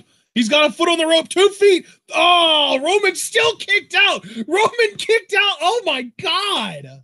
You know, I know Roman's OP, but I really don't like... It's not all. Why would you not just have the referee notice and point at it and be like, oh, no, your feet are on the rope. I can't count to 3. Why does Roman have to kick out of that shit? Because he's Roman Reigns, Ashton. He's not like you or me. And now, yeah, there we see again. Damn it. So now, well, I guess we'll see how Miz responds to this here. But I mean, now that Roman's shoulders hit the ring post, I mean, work it over. Do so. I hate the look on Miz's face. You fucking good. Oh, here we go. Mocking Brian and doing the kicks. It'd be cool if he actually got the head kick for once. That'd be nice. You know, you're taking way too long, bro. And yep, Roman back on offense again. That was like, what, 5 seconds of Miz on offense? If that. Like, I know Roman's OP. That's not what's news to me. It's just, I don't think I've seen him lately this protected. Because even, like, Joe took the fucking fight to him. Miz is getting destroyed. Like, the steel post is what's done the damage to Roman, not the Miz. It was the Miz getting out of the way. Yeah, because the Miz can't damage Roman. Only Roman can damage Roman. Yeah. Paul William Gregory, Roman is the Jiren of wrestling. I feel like even Jiren's eaten more than Roman has at this point in the Tournament of Power. That's really saying something. Drive by to great. 2-for-1 drive-by. Good job, Roman. Like, I don't want to use the term buried because that's overused, and I know I would be deliberately abusing the term, but this is not making the Miz Taraj look good. Like, Roman is destroying them right now. I mean, they're not supposed to have credibility, to be fair. Yeah, but I mean, Miz is the lead heel, though. I think should have more credibility than what he's been given thus far. Like, this is pretty bad. We have kind of heard on a podcast that they observed that it seems like whenever the Miz needs more heavy lifting done, he brings in the Bar as his cronies instead of just the Miz Taraj. Well, I mean, if Roman isn't heavy lifting, then the term doesn't exist.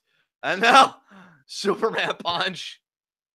Again, Roman on offense. And of course, Miz kicks out. You know, that's not a surprise. But dude, I have such a hard time even imagining the Miz pinning Roman here. I just can't, like, create that imagery in my mind and have it be believable. It just doesn't exist. That's the thing, though, right? Like, he's been so bitched out at this point that you'd almost have to say that he's going to find a way to pull out this upset, right? Because, like, he's done nothing. Like, he just got done attacking Roman from behind and then went for a skull-crushing finale and got countered. Like, Miz hasn't been able to do shit. And like, if this was a game of WWE 2K, Roman would still be in the dark green and Miz would be in the orange. Yeah, exactly. If not the red. Yeah, no, he'd be in the red. I could tell. I played a shit ton of 2K today. He'd be in the fucking red at this rate. Oh, there's Mr. There's the clothesline there. Okay, let's see how long this offensive flow. Oh, is the Miz Taraj about to get thrown out finally?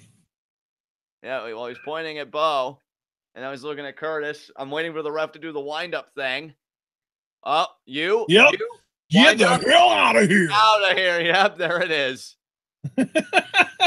And because Miz now is going to complain to the referee, that lariat he got in the corner to Roman, like, isn't even going to amount to fucking anything. Because Roman's going to get up, and he's either going to spear Miz or they're going to have another back and forth with Roman dominating on offense. Unless we're going to get a ref bump here, because he's really crowding that ref. Oh, roll up. 1, 2, no. The Miz Taraj still have not let. Oh my God, a 2-for-1 Superman punch. And I guarantee Roman's still kicking out of this shit. 1, 2, yep. And oh my God. And now Miz is like, please don't do this to me. Pulling at you on Raw 25. Yeah, well, yeah. Ref's saying, nope, got his shoulder up. I saw it. You all saw it. Oh my God. Miz Javaris, Miz's body health is at least purple. Yeah. I don't even know what that means, but it sounds funny. I think he's making the reference that he's just beating Miz down so bad that, like, purple isn't even a thing in the games, but, like, Roman is so dominant. Oh, you know what, though? He might be talking about a more recent game. He's either talking about that or Miz's stamina meter, because that is purple. That goes from, like, different colors as well, from, like, dark blue to light blue to purple. And, yeah, that's probably where Miz is right now. Oh, my God. Roman with the back elbow. Another back elbow. And get the third in there. Yeah, there you go. Oh, he still didn't break it. Get a fourth. You got the fourth. And then there's a fifth. That was stiff as hell, actually. I think he actually knocked the Miz loopy there. Yeah. My veneers. Oh, exposed turnbuckle. Yes, he's going to win it. Oh, yes. Yeah. He got him. Exposed turnbuckle, skull crushing finale. 3 count, baby. That's how. I'm sorry I ever doubted you, Miz. Yeah, I kept the faith pretty strong, so it's okay. Miz once again intercontinental. I had no idea though that turnbuckle was exposed. When the hell did that even happen? I think the Miz just did it. Oh wow, God, that middle rope exposed turnbuckle is a bitch for everybody. Like, you want to beat Roman Reigns or Charlotte or any of the OP people, you make sure that the middle turnbuckle is exposed every fucking time. Or Big E in NXT, Big E Langston. Or Big E, although I feel like that was the top turnbuckle that was exposed, but either way, your point stands. Oh, was it? It might have been, yeah. Yeah, I mean, exposed turnbuckles get the goods is our point. Like, oh. Oh, there you see he was doing it while the ref was distracted. Look at Miz. See, I gotta be honest. I don't know if I was looking at chat or what. I did not know that, so that pleasantly caught me by surprise. That's awesome. You know what? I guess given the roles that they were meant to play, not a bad match. Because I mean, the babyface was clearly the stronger of the two, and the heel cheated every which way to win. So if you want to just go by basic booking 101, not bad, and the heel wins. So there you go. And Roman is now going to go to the Rumble. That's going to be very interesting. Roman Rumble, baby. Every Rumble is the Roman Rumble. Yeah, I was going to say 2.0, but then I really thought about it. It would be like 4.0, actually. I did it again, everybody. I'm the greatest Intercontinental Champion of all time. I wonder how many reigns he's at now, because he's got to get close to at least matching Jericho's record. Well, let me look it up. In wrestling, WWE Intercontinental Champion, he's held it 7 times, so now he's on 8. Oh, okay. So this is his 8th reign. He's too shy, I think, from tying Jericho. Yeah, I'm pretty sure Jericho has 10 career. Which honestly, Jericho has 9 career, so he's actually only 1 away. Oh, wow. And you know what, dude? I could see Miz doing it. I could even see him surpassing Jericho given his longevity. And I agree, yeah. Yeah. Oh, God, DX reunion. I'm just going to say it right now, guys. I'm cringing at the thought. Bunch of fucking old guys acting like edgy teens. Yeah, we still got it. Oh, God, my hip. My hip. Actually, Sean will be pretty toned down because he'll have a Christian movie to promote, but the other guys will fly out there. Oh, we're getting a nice little promotion here for TakeOver Philadelphia. I love it. There's Andrade, our champion. Where's that scrub Gargano? I saw him a little bit there for a second. I saw Adam Cole, more importantly. I know. Adam Cole's the only thing that matters. That's what I'm saying. I can't believe you didn't point him out. You were too busy looking for Gargano, you scrub.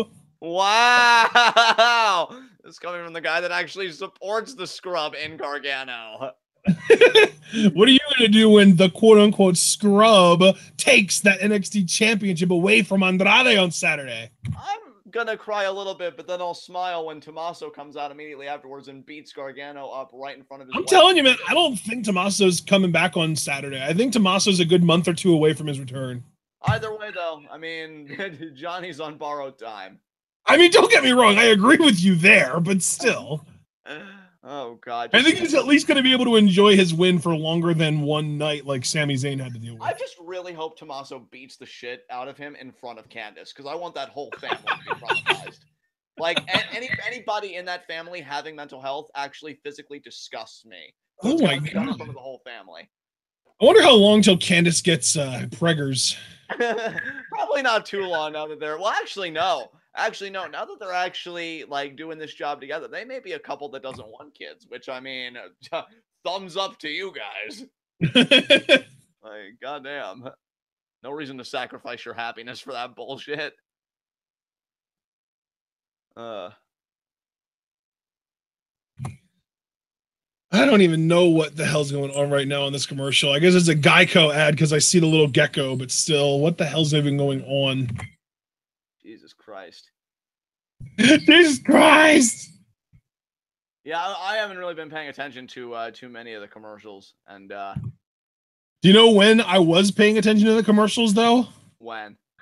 Over the weekend on Sunday during the football games, because they're starting to already come out with some Super Bowl quality commercials. Oh, yeah. All right. I think there was like a really awesome Taco Bell commercial on Sunday. Yeah, Taco Bell. You know they're coming out with fries now? I think that's what the commercial was for, actually, believe it or not. I think that's what the ad that I'm thinking of was for, was the Taco Bell fries. Yeah, Taco Bell doing all the fucking things, man, I'll tell you. When they come out with burgers, I'll give one a try. Yeah, honestly, dude, I'd be too intrigued not to, honestly. I'd be like, imagine, though, if you will, a taco burger, where it's literally just the innards of a taco, except instead of a taco shell, it's in a burger bun. I'd eat it. I have no standard. Right? That's what I'm saying. Yeah, I would buy it. Like, yeah, because I used to love, like, taco salad, too. Like, just, just crush up the hard shell, which is the only way I would eat, like, a hard shell taco, because I was always a soft shell guy myself. I love soft shell, yeah. I'm the same way. It's less sloppy. Well, yeah, and it doesn't cut the roof of my fucking mouth. Like, I want to enjoy the food I eat. Right. Hard shell tacos always do that. Exactly. Thank you. I don't want to talk to my food and be like, no, you're not going to hurt me. Unless it's dairy, then I really will try and compromise. Like, look, if you just give me 48 hours, before. Steve Herman makes an interesting point in chat. Raw 1000 was where Miz won his first ever Intercontinental Championship, and now on the 25th anniversary special, he won it for his 8th time. Well, look at the big brain on Steve.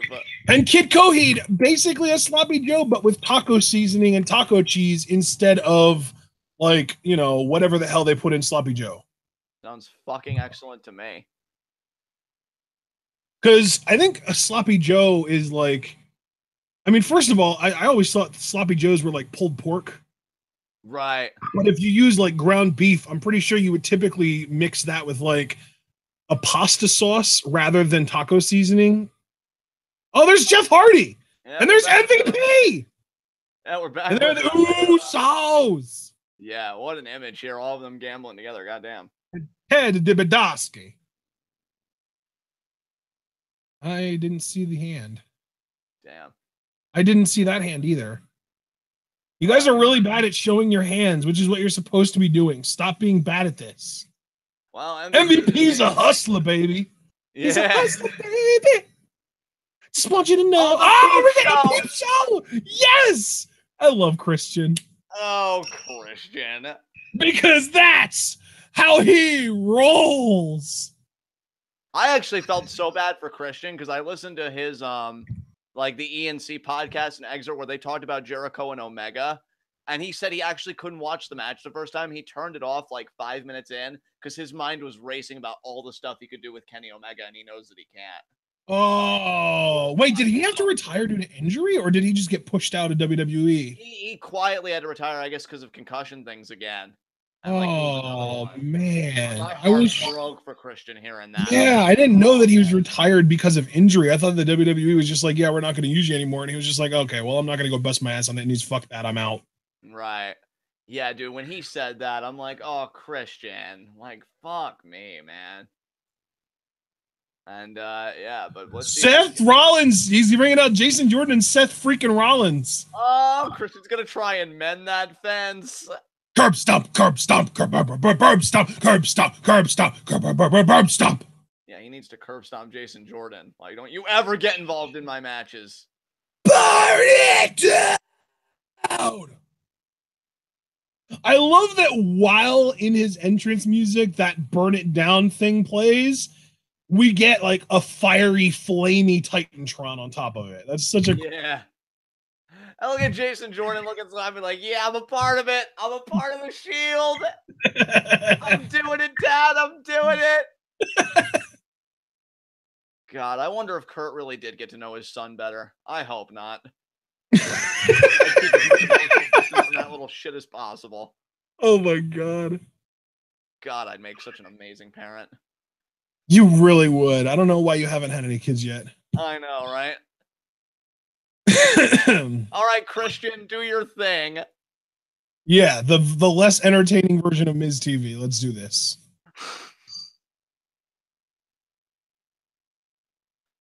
Oh God, Jason. I'm sorry. I don't think people are picking up on it quite as quickly as some.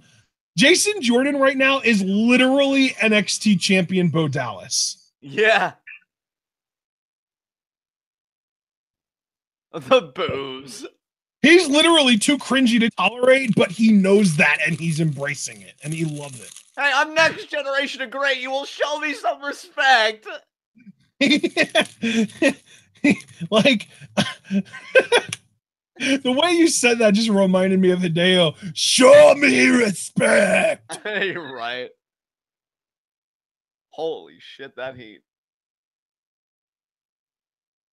Dude, he's the most hated man on the roster. He's even more hated than Roman, and it's because they put Roman against him. Yeah.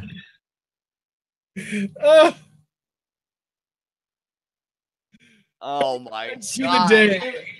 I never thought I'd see the day that Roman Reigns would get over as a babyface by WWE making an even more hated face than Roman and putting Roman against that guy. I know, right? I mean, I guess it worked for Cena, right? And Seth is just looking like, bitch.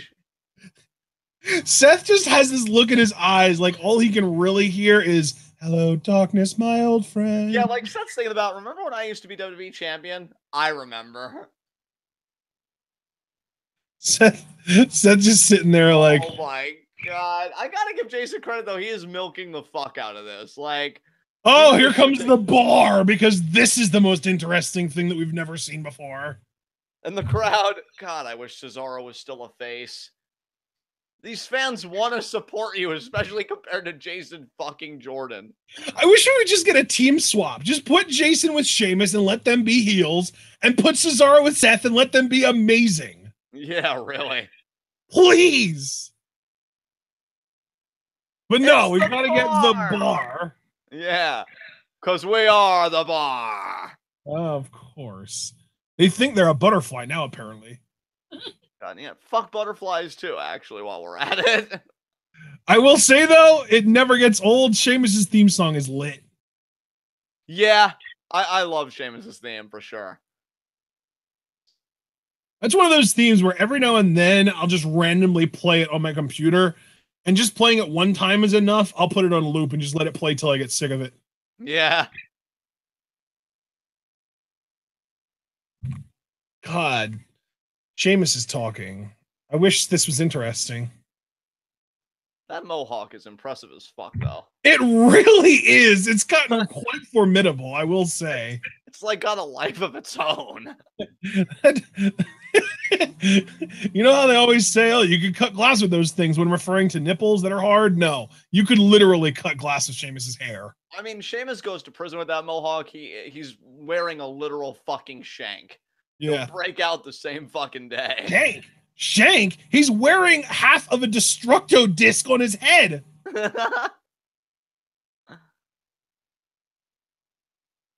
That's like a death boomerang. And now, oh, Cesaro on the mic. Oh shit! They're actually trying to get pops. This is crazy. Is this a bar face turn? Oh, Jordan looks so insecure. I don't suck. I don't. Jordan looks like he just wants to shrink into himself. Oh my god. Oh, we're getting the Kurt Angle "you suck" chance. And of course, Jason Jordan is the only one to resort to violence, you piece of shit.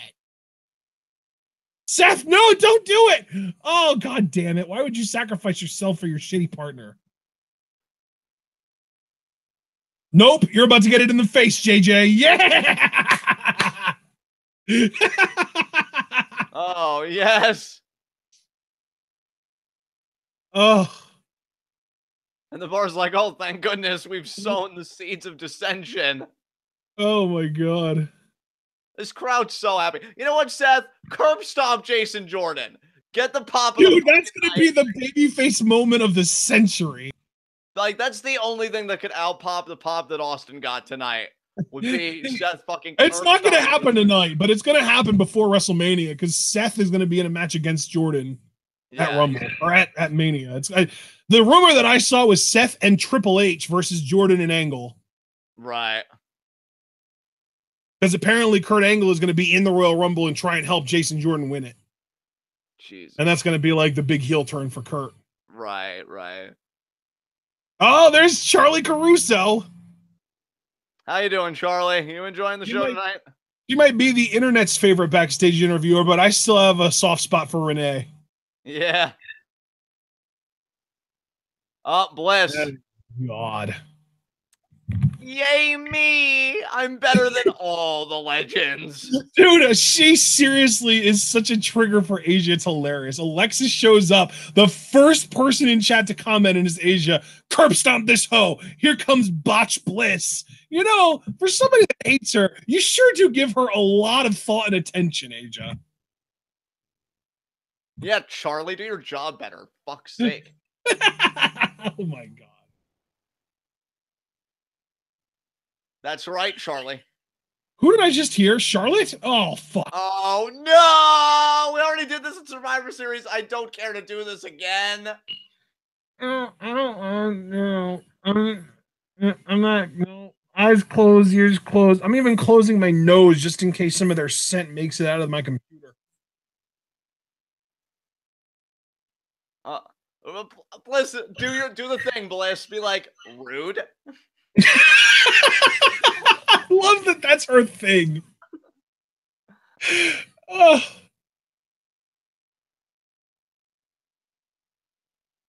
Oh, and of course she brought her daddy along. Oh my god. Oh my god.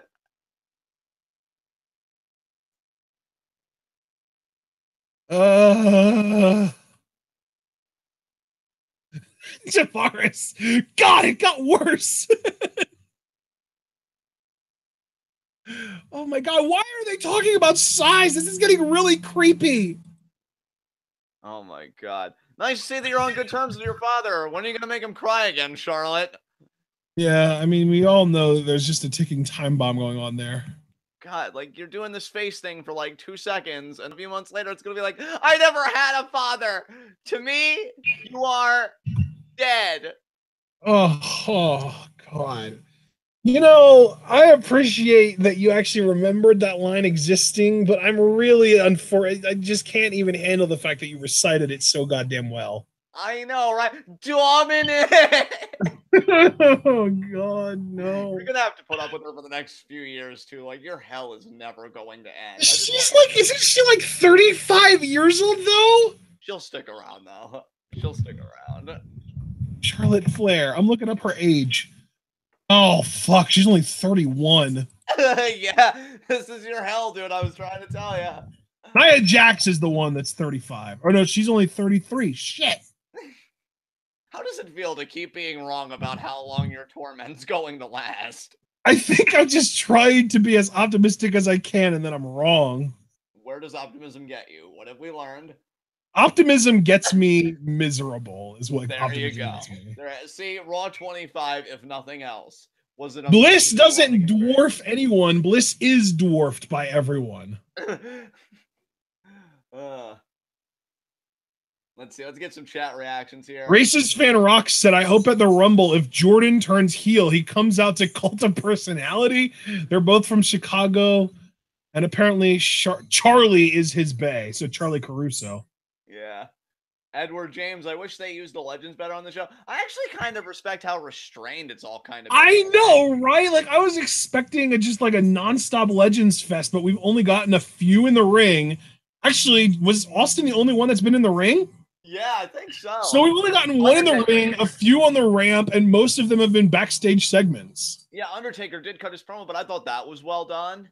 So yeah, Austin and Taker got ring time, but everybody else, yeah, like I think this show has shown a great amount of restraint with the legends, which is nice because it should be on the current day acts, especially because again, guys, not to beat a dead horse here, this is the go home show. More than Raw 25. Like this is the last episode of Raw that we're getting until the Royal Rumble on Sunday. Yeah, like more than Raw 25. This is the last Raw before Royal Rumble this fucking Sunday, which begins the road to WrestleMania. You better be keeping the emphasis on your current talents. It's the road to WrestleMania. Damn it. I like how Jarveris took his chat space to remind you how fucked you are as far as the women's division goes. You know what? You know what, Jarveris? I gotta tell you, buddy, even though you're right, I still don't appreciate you just kind of pouring the salt in the wound. Oh, that was a really solid. And besides, if you're gonna tell me I'm fucked, at least give us a little, a little dough on the side, Mr. Rainmaker. Making a super chat. Shit, man. I love that because I was calling the pimp that you're more or less like, oh, come on now, daddy, give us some sugar, make it rain a little bit. He's like, well, Ashton, you're fucked. And you read it anyway. What the hell, John? Oh, man. Super chats are the only things that are supposed to get read, right? Yeah, that's true. Oh, God. I love being an asshole. Anyway, what do we got here? Oh. We're almost at 10 p.m. Yeah, this show is really going by. I won't say it's been anything spectacular, but it's been more inoffensive than I expected it to be. Oh my God, was that Tupac? What is this? What are you This doing is that new show about right there. It even says the murders of Tupac and the Notorious B.I.G. Holy shit. Okay. Why is the skin on my knuckles so dry? Oh my God. I love that you're asking the important questions. So what's our Raw All-Star for tonight? Is it going to be Stone Cold? Oh my God. Oh, it's Edge. He's in Ireland right now. God damn it. Yeah, man, Edge. Why you gotta go be a successful movie star, god damn it? I know, right? How dare you have a life that doesn't revolve around me? Says Vince. Yeah, really. Did everything for you, damn it. The constant TLC and ladder matches you put me in shortened my career significantly. Fair enough. Yeah, but I said I owed you one, right? To be fair, though, Edge did get to main event a WrestleMania. So, like... He did? Which one? The Taker match? Yeah, the Taker match. That was at 24, because that's where Flair also got retired, I know. Oh my god, we've added the Dudley Boys and Titus Worldwide to this schmaz. Oh. And Natalya, god damn it. Ew! Oh god, Natalya. I am so glad I got to rant on her for our year-end awards, because she is the fucking worst. Like, yeah, she really is to me what, like, Charlotte, Nia, and all them are to you, for sure. Like, Natalya's... That was one of your greatest rants in the history of this show. She's just so bad. Like, I don't like hating people that strongly, dude. It's just she brings it out of me. Like, it's unhealthy. Oh, shit, we're getting Bray Wyatt. So who's the spooky person from the past that's going to confront him? Well, we already got Boogeyman tonight. Undertaker already cut a promo. Or are we just going to get Matt Hardy as Broken Matt or Woken Matt or whatever the hell? Yeah, probably. Oh, shit. I think this is at the other venue, isn't it? Oh, is it? It looks... Yeah, I heard JR. He's on commentary. This is at the other venue. Oh, yeah. The Manhattan Center in New York City for Monday Night Raw. Was that a Vince McMahon on commentary impression? Yes. We got Fireflies here.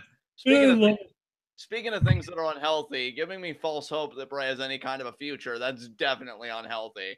So what cool thing are you going to have him do tonight that's going to be absolutely fucking pointless come Royal Rumble? Robert Davis in chat just said, I wish Bray Wyatt was a legend so we wouldn't have to see him every week. Holy shit. Robert Davis, wait, the wide receiver for the Washington Redskins that I made fun of on an NFL forum, or some other guy named Robert Davis? Well, dude, to be fair, I mean, when you've called out certain NFL players, they fucking see you, dude. We had to talk about this before. So, like... I know, but the thing is, Robert Davis is literally the name of the guy that pinned the tweet with my quote in it. Oh, God, dude, he tracked you down. He's ready to settle it right here. Right he here. Fucking found me, dude. What the hell? Oh, my God. Hi, Bray. Oh, God. Apparently, fans have been chanting refund at the Manhattan Center. Oh, wow. Probably because they feel like they've been getting gypped. Holy shit. Well, it's going to be Bray versus Matt. Ah, wow. Damn it. I will consume his essence and he'll be deleted. I still can't wait for his theme song to be officially released on YouTube and Napster and Spotify and shit. Yeah. Because it is an amazing theme song. God, you know what's crazy is that Matt... Guys, close your fists. The delete motion is with one finger. You're not saluting Hitler. Yeah.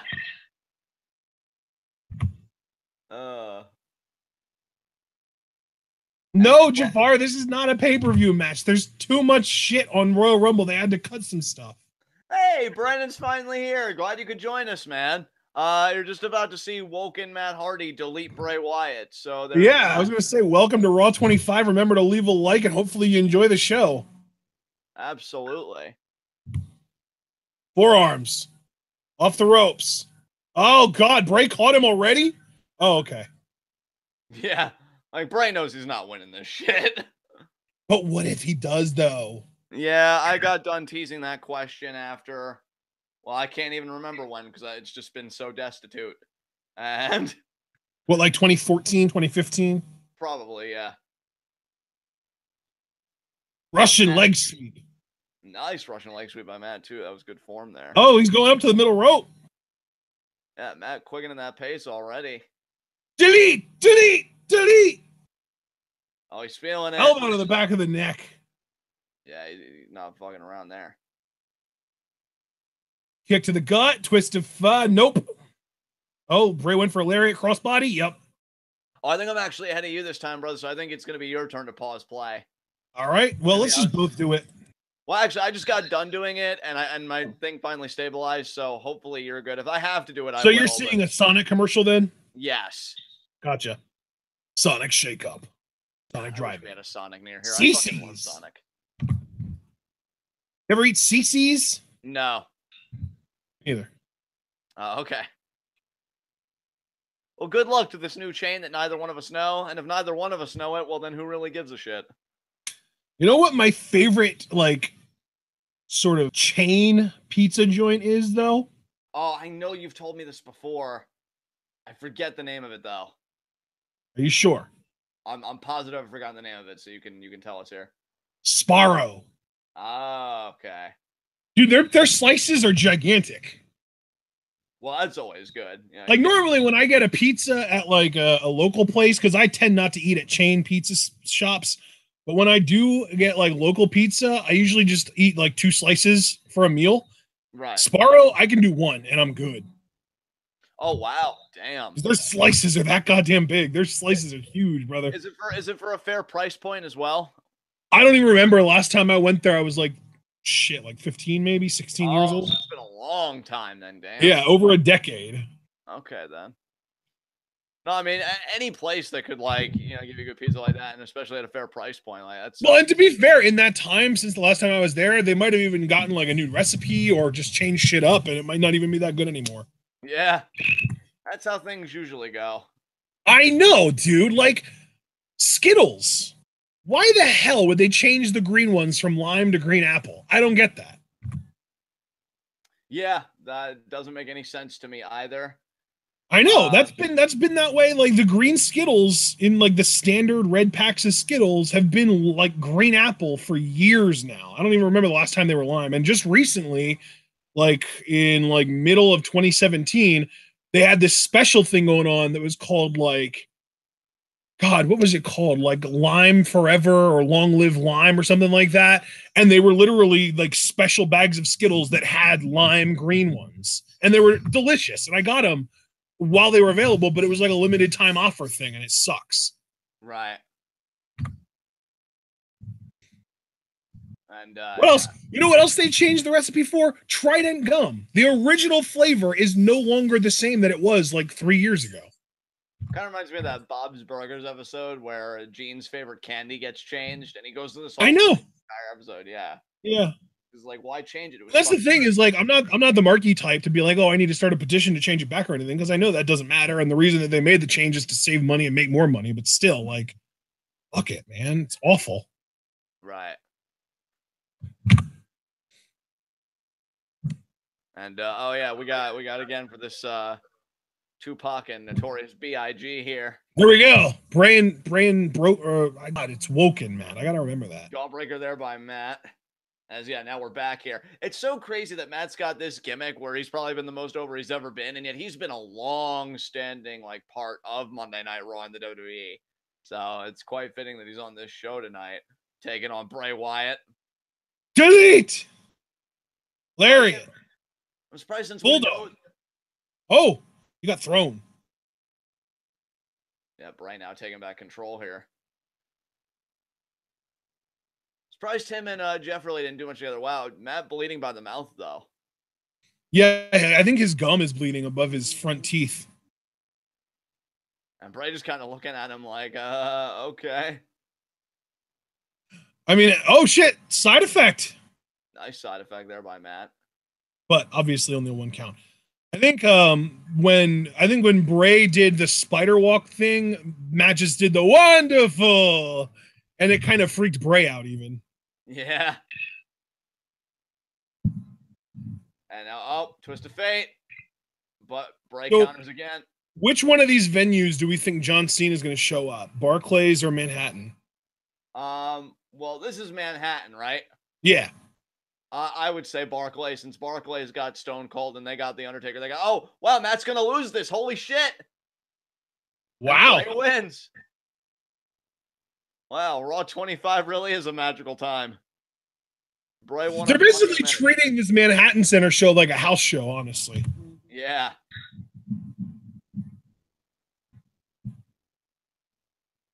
Vince Wood saying Taker. Ooh, that's an interesting thought. I wonder if that's inside info or if he's just speculating there. Yeah, I'm very curious because we know Cena's going to be on the show. Jericho's scheduled to be on the show. So, like, God, I can't wait for Jericho to show up 3 weeks after already having been in Wrestle Kingdom. I know, right?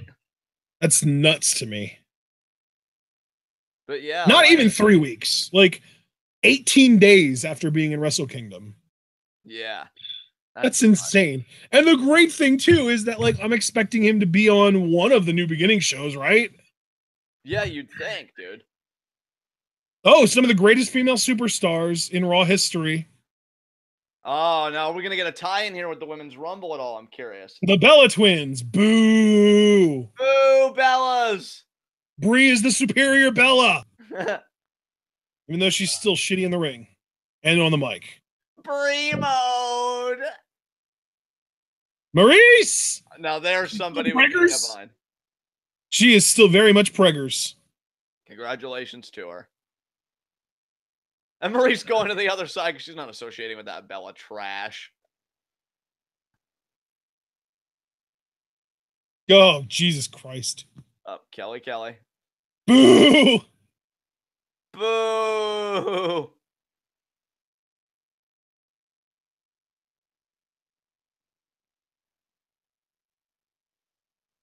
Oh. Lillian.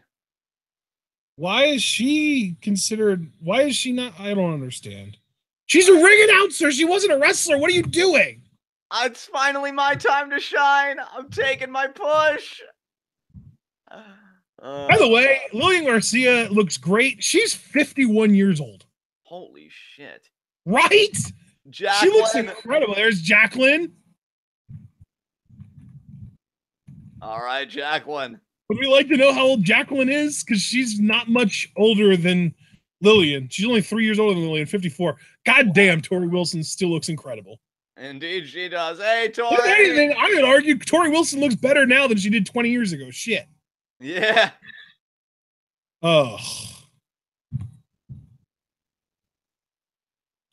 Who else we got? Michelle McCool. Yep. Michelle McCool's 37. Tori Wilson's 42. Jesus Christ. Damn. Terry Runnels. Nice seeing her still. She looks great. Holy shit, she actually really does look great. How old is she? 51. She's as old as Lillian. They both look amazing. Yeah. Maria, she's a SmackDown superstar. Isn't she pregnant too? Yes, she is. Very much so, yes. And again, much like Maurice and Miz, congratulations to Mike and Maria Kanellis. And finally, yep, Trish. And that pop, holy fuck. And hell, Trish still looks great too. Let me look up Trish now. She's only 41. She's still on the younger side out of the women on the stage right now. Surprised we didn't get any Lita or Layla for a Lay Cool reunion or anything, but not a bad lineup. Right? I mean, Lita does all kinds of shit for WWE. Yeah, really.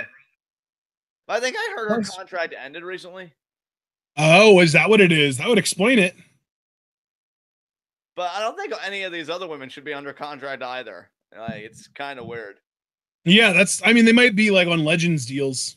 Maybe. Although I don't think that Kelly is. Because she's on like WAGs and shit. There's no way she's still under contract with WWE. But like, we know Maria is. We know the Bella Twins probably are. We know that Maurice is. Lillian might be on a Legends deal. I don't know about anyone else though. Right. Michelle might be on a Legends deal too, actually. Oh, I thought this is saying that Lita said she couldn't make it. All right, well, that would explain it.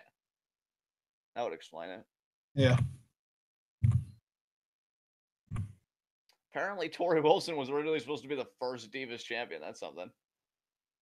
Who ended up being the first Divas champion? Mickey? Michelle McCool did, because I remember she beat Oh. Natalya in the finals of a tournament that they had. Gotcha. And yeah. Wasn't the Divas and the Women's Championships both around at the same time for a period of time? Yes. Because I feel like I remember the Divas Championship still being around when Lay Cool held the women's title. See, and I don't ever remember Lay Cool holding the women's title. I remember them sharing the Divas Championship. I thought they shared the women's title. No, I thought it was the Divas Championship. Guys, somebody be the deciding vote. Was it the Divas Championship that they shared or the women's title? Who's right? Because I feel like I'm right, but They actually, Michelle held the Divas title, but they both held the women's title. All right, fair enough.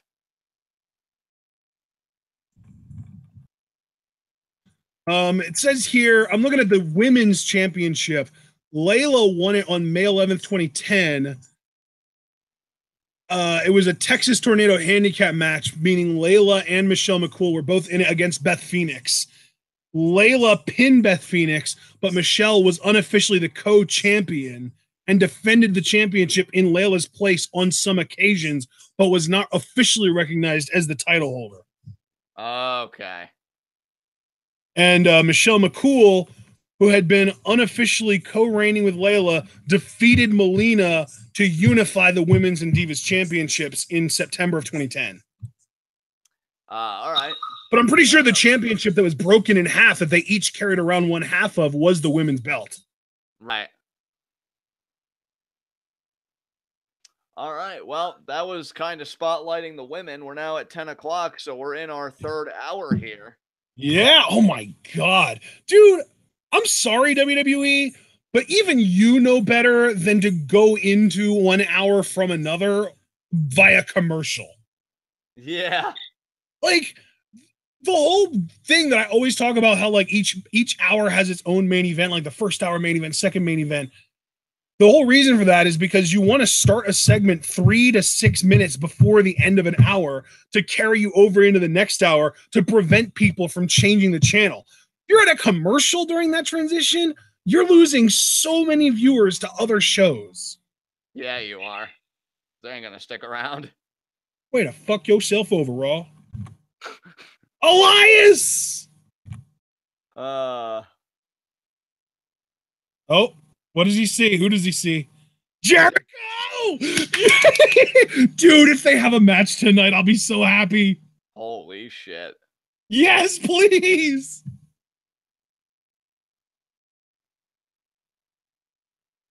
Y2J chance. And he's still rocking the same look that he rocked in New Japan too with the headband. Yep. Oh no, he's gonna say he's ripping him off. Oh no. No, Jericho has his own guitar, Jesus. Oh man.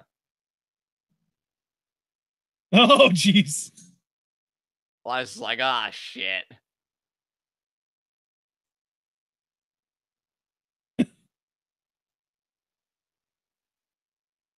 And you just made the list.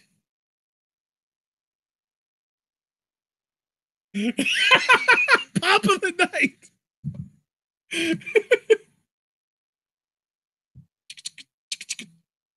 Oh my God, the list. The most over fucking thing in the WWE. Yeah. You just made the list.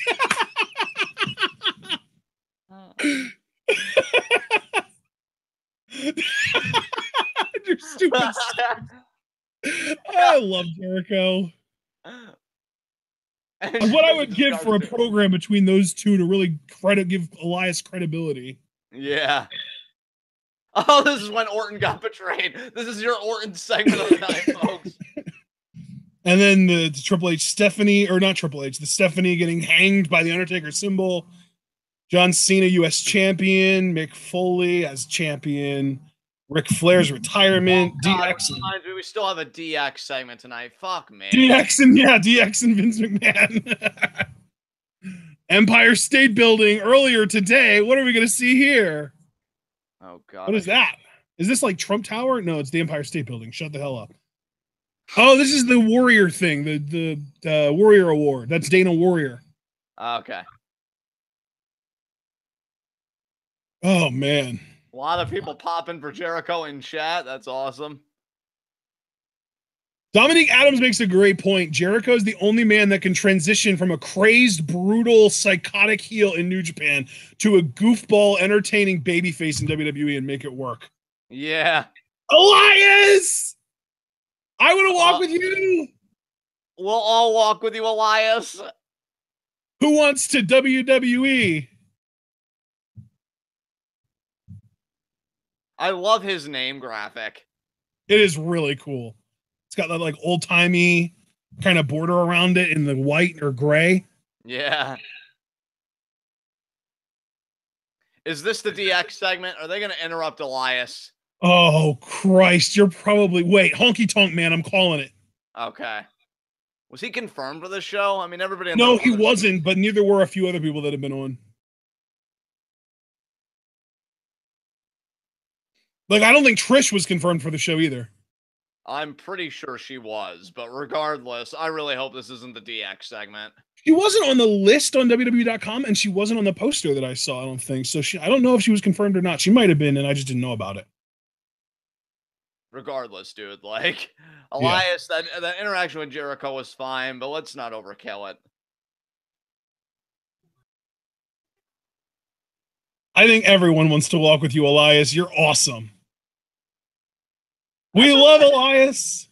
It's a pretty positive reception he got from this crowd. Yeah, I mean, he's pretty great at his job. I would hope so.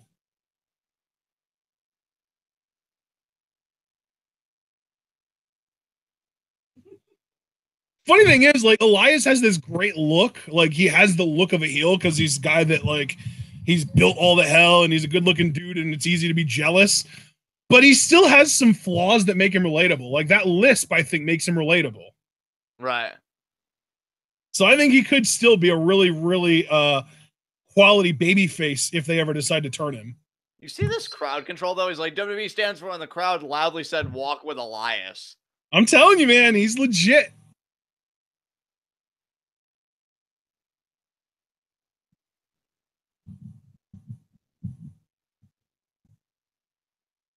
Oh, of course, silence your cell phones. Yeah. Shut your mouths. I love it, man. He's so good. Lets them cheer for him and maybe even leans into it a little bit and like has that face moment. They're going to go so apeshit for it. Absolutely. Oh, boy.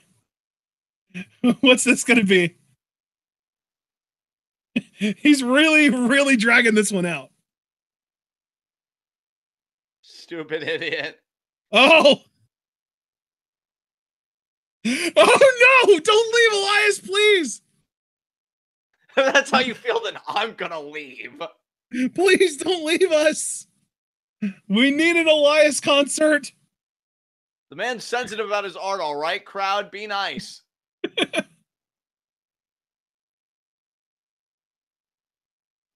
Oh, Jimmy Fallon's in the crowd? What? Oh, wow, oh yeah, okay. He is. Oh, shit, yeah, there, yeah. Sitting right in front of a guy that looks kind of like Angelico. Yeah. He's gonna attack Jimmy Fallon.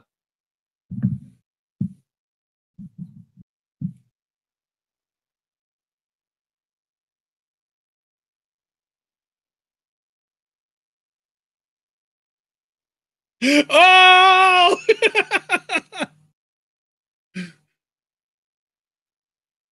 Damn, he's going hard at everybody.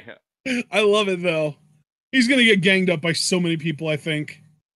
Oh, God, the Legend segment was meant for him. They're coming for Elias. Yeah, they're going for Elias, not the Revival.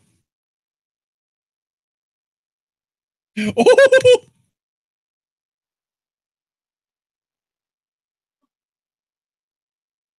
He was just like, the fuck, dude? Cena! Oh, shit. Oh, what? Cena? Cena interrupting Elias again. Again? I love it, though. God, dude, how great would it be if Elias was the one to eliminate Cena from the Rumble? How wonderful would that be? Honestly, dude, I could really dig a program between Cena and Elias. I'm saying, right? Because they had a really good match together. They did. And, like, Cena really is at that stage in his career that he'd be willing to do the job. And, like, I think Elias would come out looking no. I don't think Elias would get one over on Cena, but it would still be an entertaining, program. I think Elias would. I mean, I know Cena. I mean, he might get one, but I think it would kind of be one of those formulaic Cena feuds where he loses one, then wins two back to back. Cena, I would agree there. I definitely see Elias getting one victory, but winning the feud, like, that's two different things. And like, I don't see Elias winning the feud, but I could see him beating Cena in a match, which I still think could do wonders for Elias. Like, because he's nowhere near in the shit position that Corbin was in when they feuded. You see the sign in the crowd that's a picture of member berries and it says Membe Pyro? No, but that's great. That's awesome. I love it. It's to the right of the screen when Cena's there. You'll see it. Well, what's interesting is, though, Elias vacated the ring, so what is Cena going to do here? Elias is still out there. He's just standing near the announce table. All right, fair enough. He knows not to fuck with Cena anymore after Cena beat him. John Cena. He's like, no, Mr. Cena, I will not be getting buried again tonight. Exactly. Elias just be like, excuse me, I wasn't even talking about you. I called The Rock out. Where is he? I know, right? I expected him to show up via satellite. At least, right? Oh, Cena dragging the crowd a little bit. Cena, you're lucky that you're not in the Manhattan Center. Apparently, they're more dead than this. Right?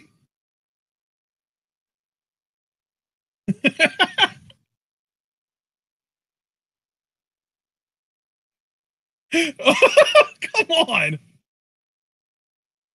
What the hell? Oh, shit, there's a beach ball. God damn it. Up in the booze. Yep, there it is. Which heel's going to come out and destroy it this time?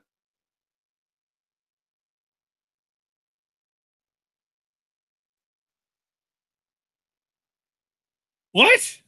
Asshole. I think they're chanting asshole at the beach ball guy. I know, but why did Cena say that's right, the Big Apple?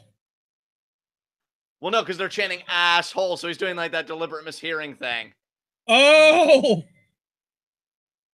The crowd was happy for Elias to tell Cena to shut his damn mouth. They're doing this again. They're really no one wants to hear you. Me. Well, you went from getting cheered to a mixed reception, Elias. Yeah.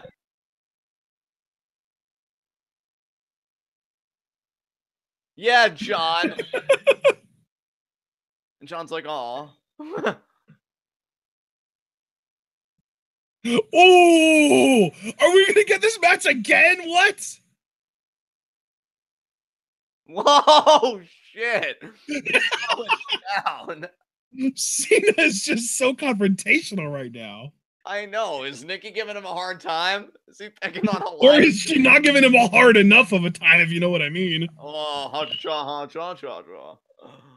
now Elias. Now, Elias, you know better than this. He's just That's not how it works, John. No? Oh, he called them Brooklyn scumbags. I love it. I love it. Yeah. Yeah, boo, because you know he's right. Why are you booing him? He's right.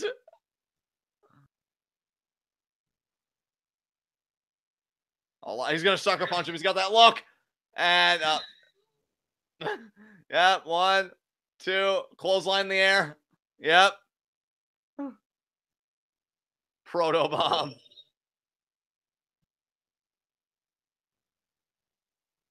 Oh my God. Cena laying Elias out again.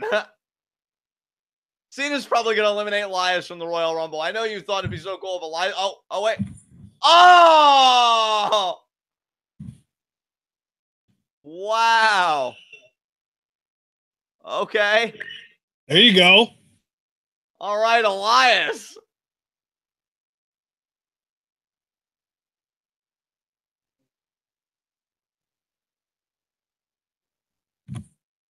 Damn. Oh, Jeff Jarrett action. Ah. That's why I said Honky Tonk Man, because I don't think they're going to get Jeff Jarrett, but you know Honky Tonk Man will always show up for a paycheck. Yeah. Elias Slade senile. Yeah. Oh my God, dude. What if they actually are going to commit to like a little mini feud or something? I love it. I love it. Elias is getting a pretty positive reception from the crowd, too. And I love the Johnny Cash like muscle tee that Elias is wearing. Neckle breaker. Jesus Christ. Neck breaker. Is it? But it was like fisherman neck breaker. Yeah, like a fisherman's neck breaker. That's a little bit of a twist on his usual finisher, isn't it? Yeah. Way to go, Elias. Yeah, I'm loving this. God, he is a star waiting to happen, brother. He really is, man. I'm actually really happy for him that he came out on top of that confrontation. I did not expect that to happen. The low blow is what did it, though.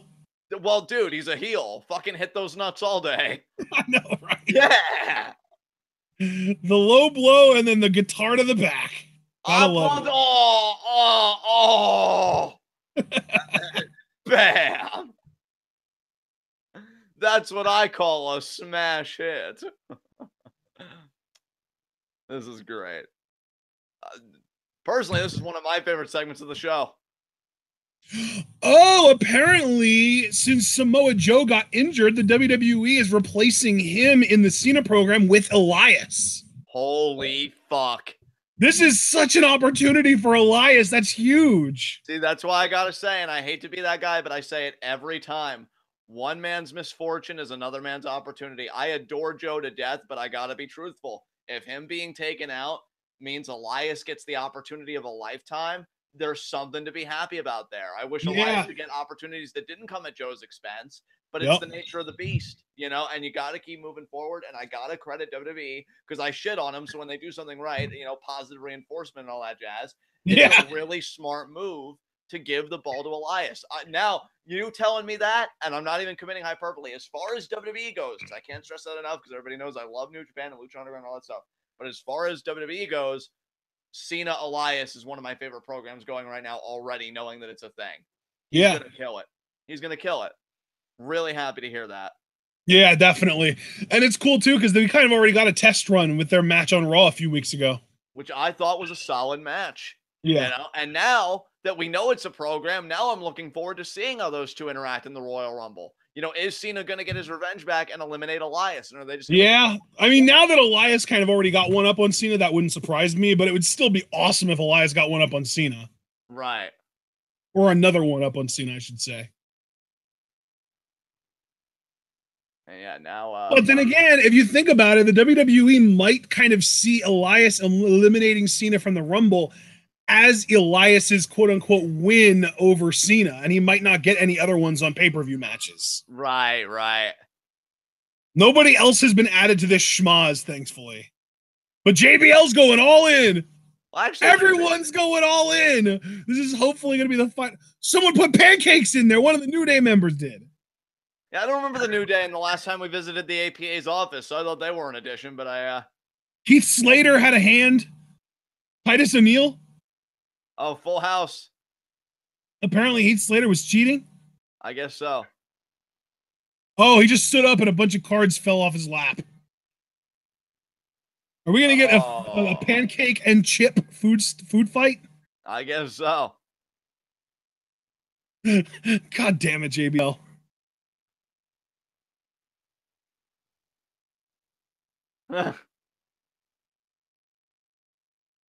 God, how many people tag team match is this about to be? I know, right? I love that when a door exists, people use it even when it's completely unnecessary. Right. And of course, the $1 Million Man's got to get another laugh in. Royal Flush, he wins everything because there's always, dude, that segment was a perfect snapshot of the U.S. economy. The rich get richer, baby. Yeah, baby. More wealth going to the wealthy. Oh God, we're gonna get a damn. Oh, Damn.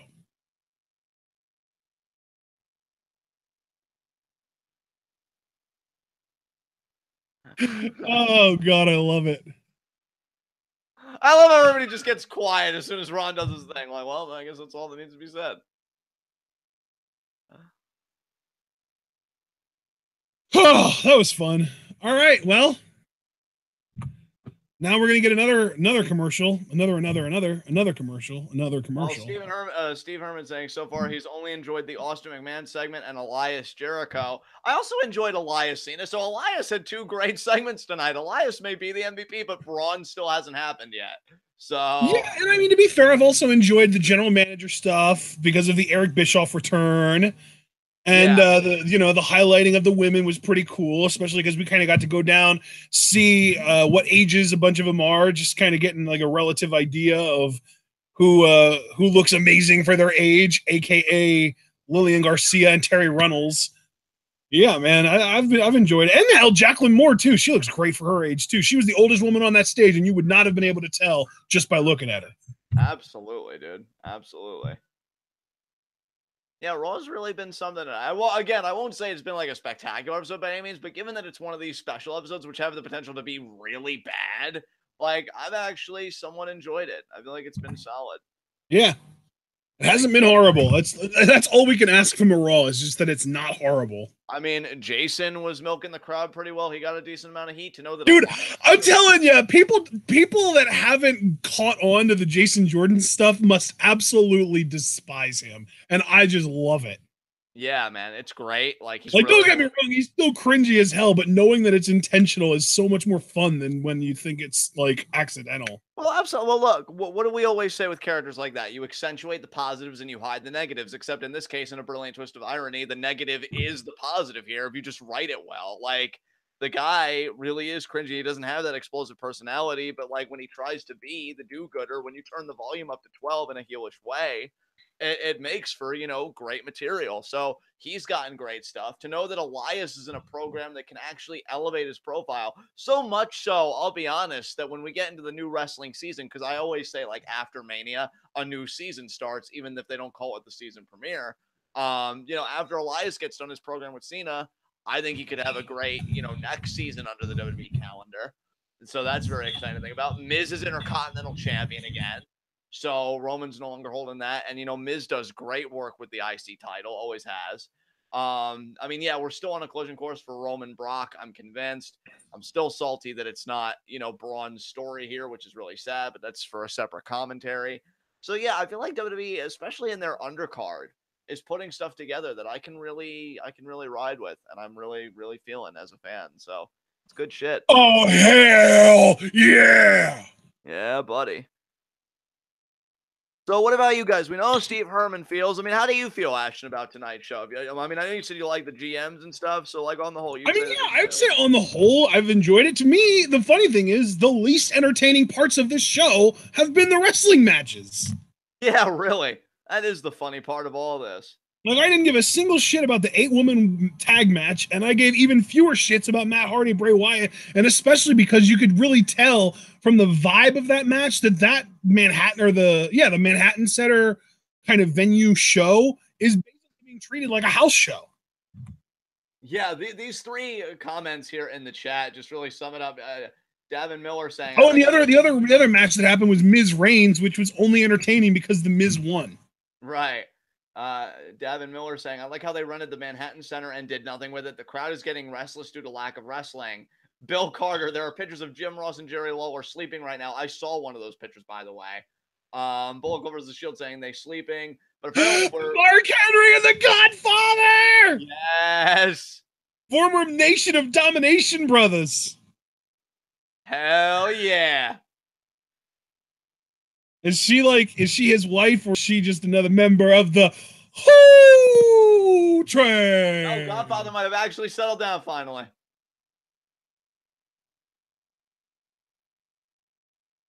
Oh, God.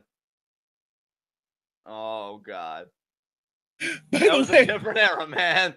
I don't know if you're on Twitter right now or if you follow Shroommeister on Twitter. He just even said the 1% wins again.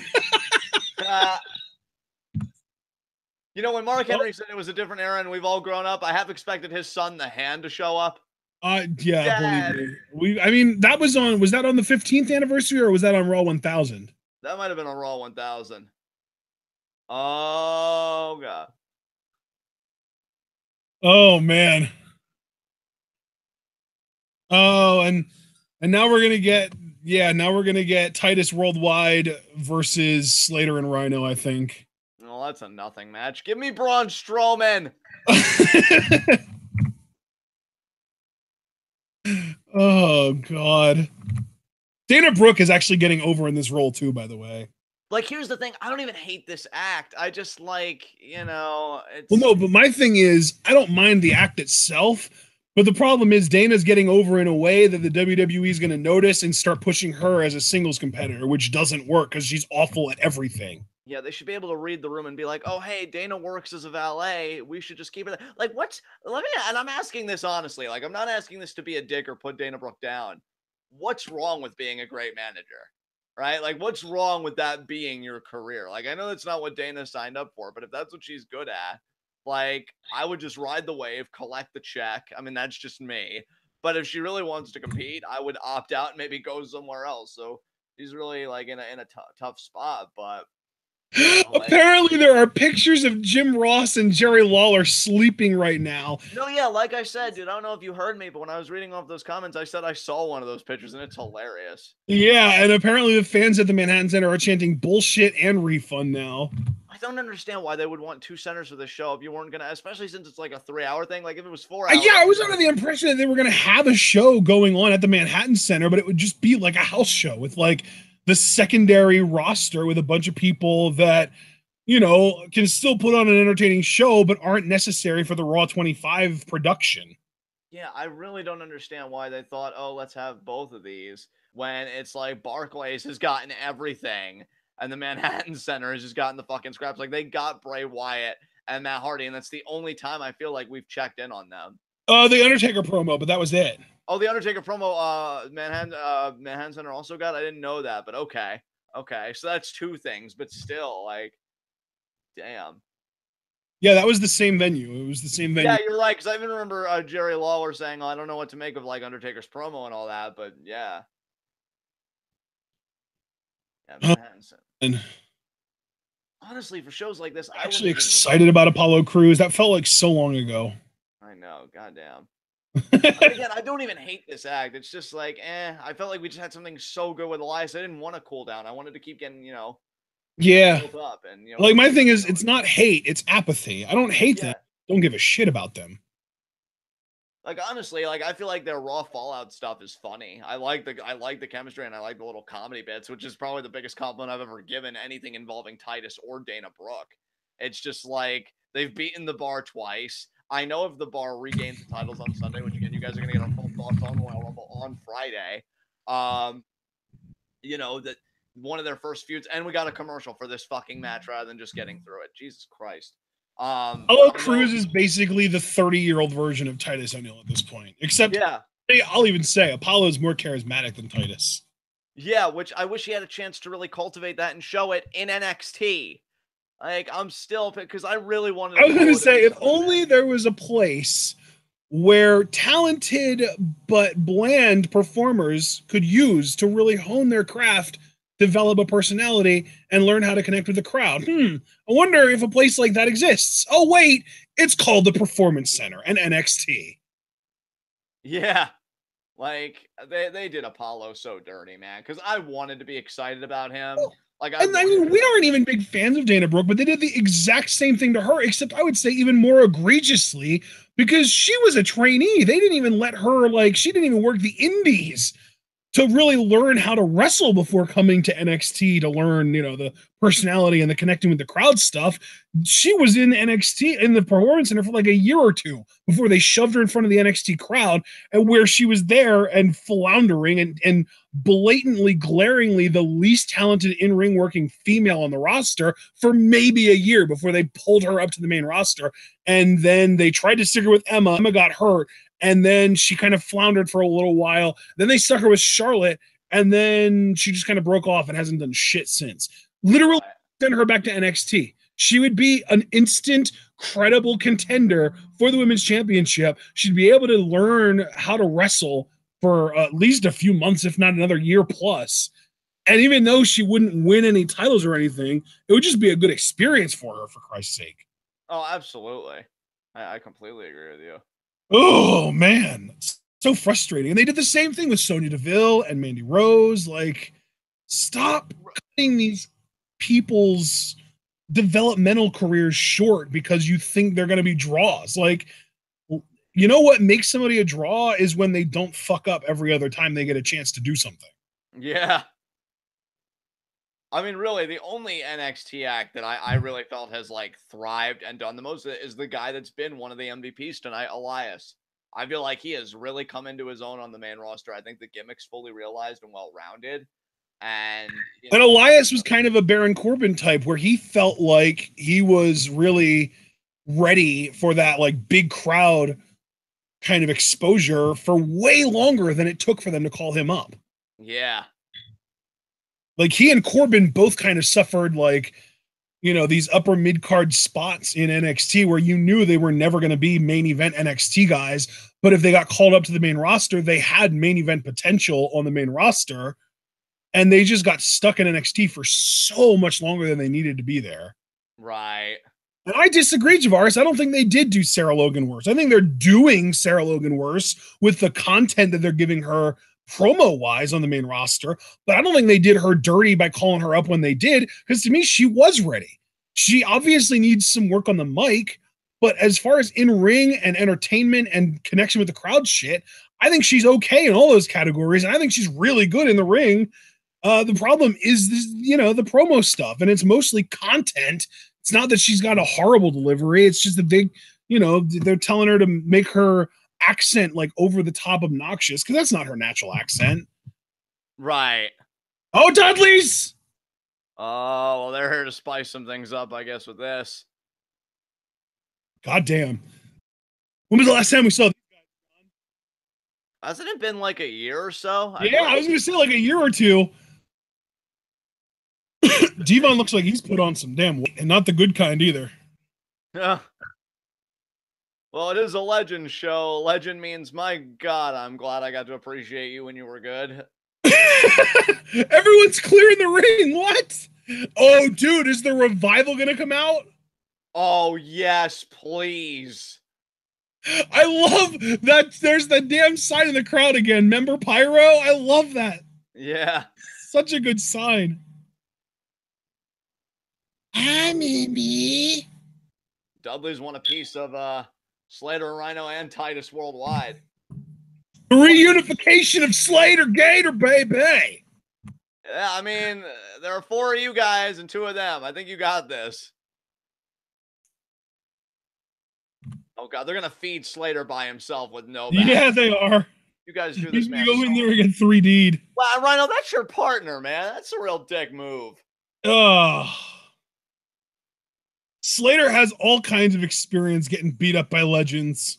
Slater's never had a good relationship with any faction or tag team. Like, maybe 3MB. Oh, we're going to get a Waza. Oh, there we go.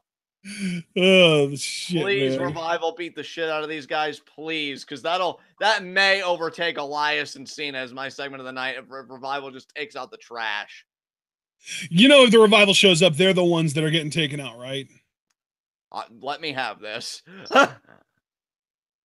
And although it seems like based on last week, the Revival might be a part of the DX segment. Yeah. God damn it.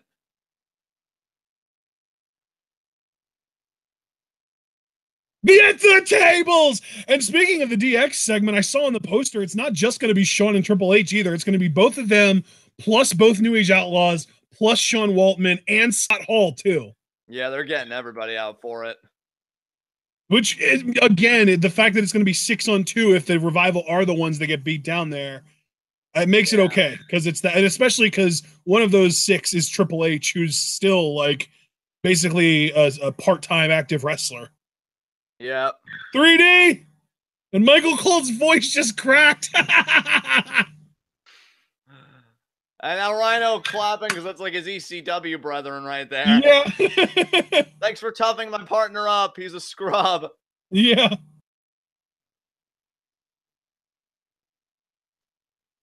Oh my god. Yeah, let's move past this. I'm seriously ready for Braun to just destroy everybody. I don't know how soon we're gonna get to that, brother. Oh, Charlie Caruso. Let's hope she asks better questions this time. She never does. The one that really asks the good questions is Daisy, or not Daisy, Dasha Fuentes. Yeah. Oh, AJ Styles, baby. And of course, he's wearing the only shirt in his arsenal with red in it.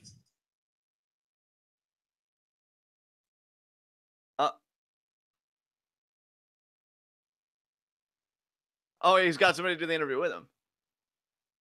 Oh, who? I don't know. Dude, listen to the crowd. They're going nuts. Oh, my God. Oh, Mean Gene Okerlund. Yes. Nice.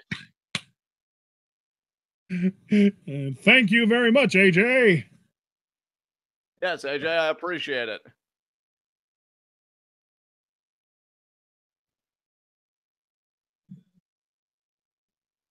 That's right.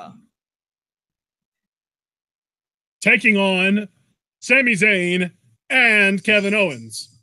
Oh, AJ imitating Hogan. Oh, he's doing the Hulkster. Which Hogan did tease that he'd be here tonight, but I doubt it since it's so late in the show. I mean, Raw has basically come out and said we aren't interested in Hulk Hogan being on our show anymore. No, let me tell you something, Mean Gene.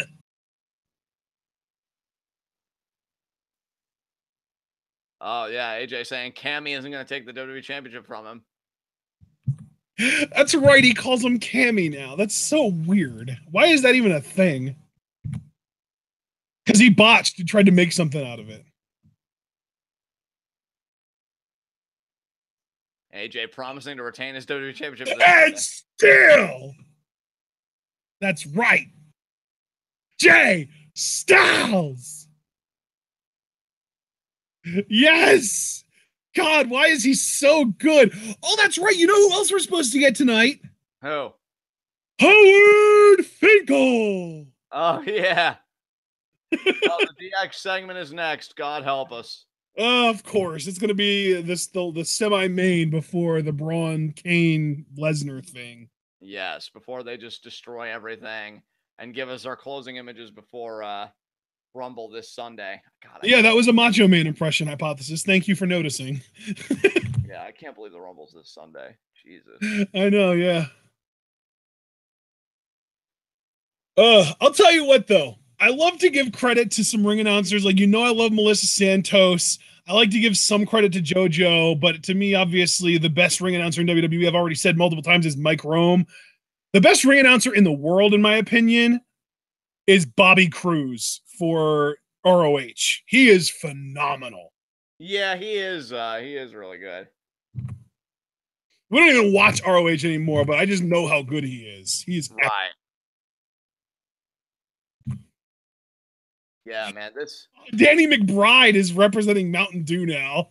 Oh, wow. Do you remember when he did those ads in character as his Eastbound and Down character? I'm forgetting it. Kenny Powers. Kenny Powers, yeah. He did a bunch of ads in character as Kenny Powers. It was great. Yeah, Kenny Powers is the fucking shit. Love me some Kenny Powers. Yeah, we keep seeing that the fans are upset in the Manhattan Center. That's really unfortunate. I feel bad for them, man. Hey, Brandon Best, I don't have a problem with the individual performers in ROH. My problem is with the management and the writing team for not recognizing talent when they have it.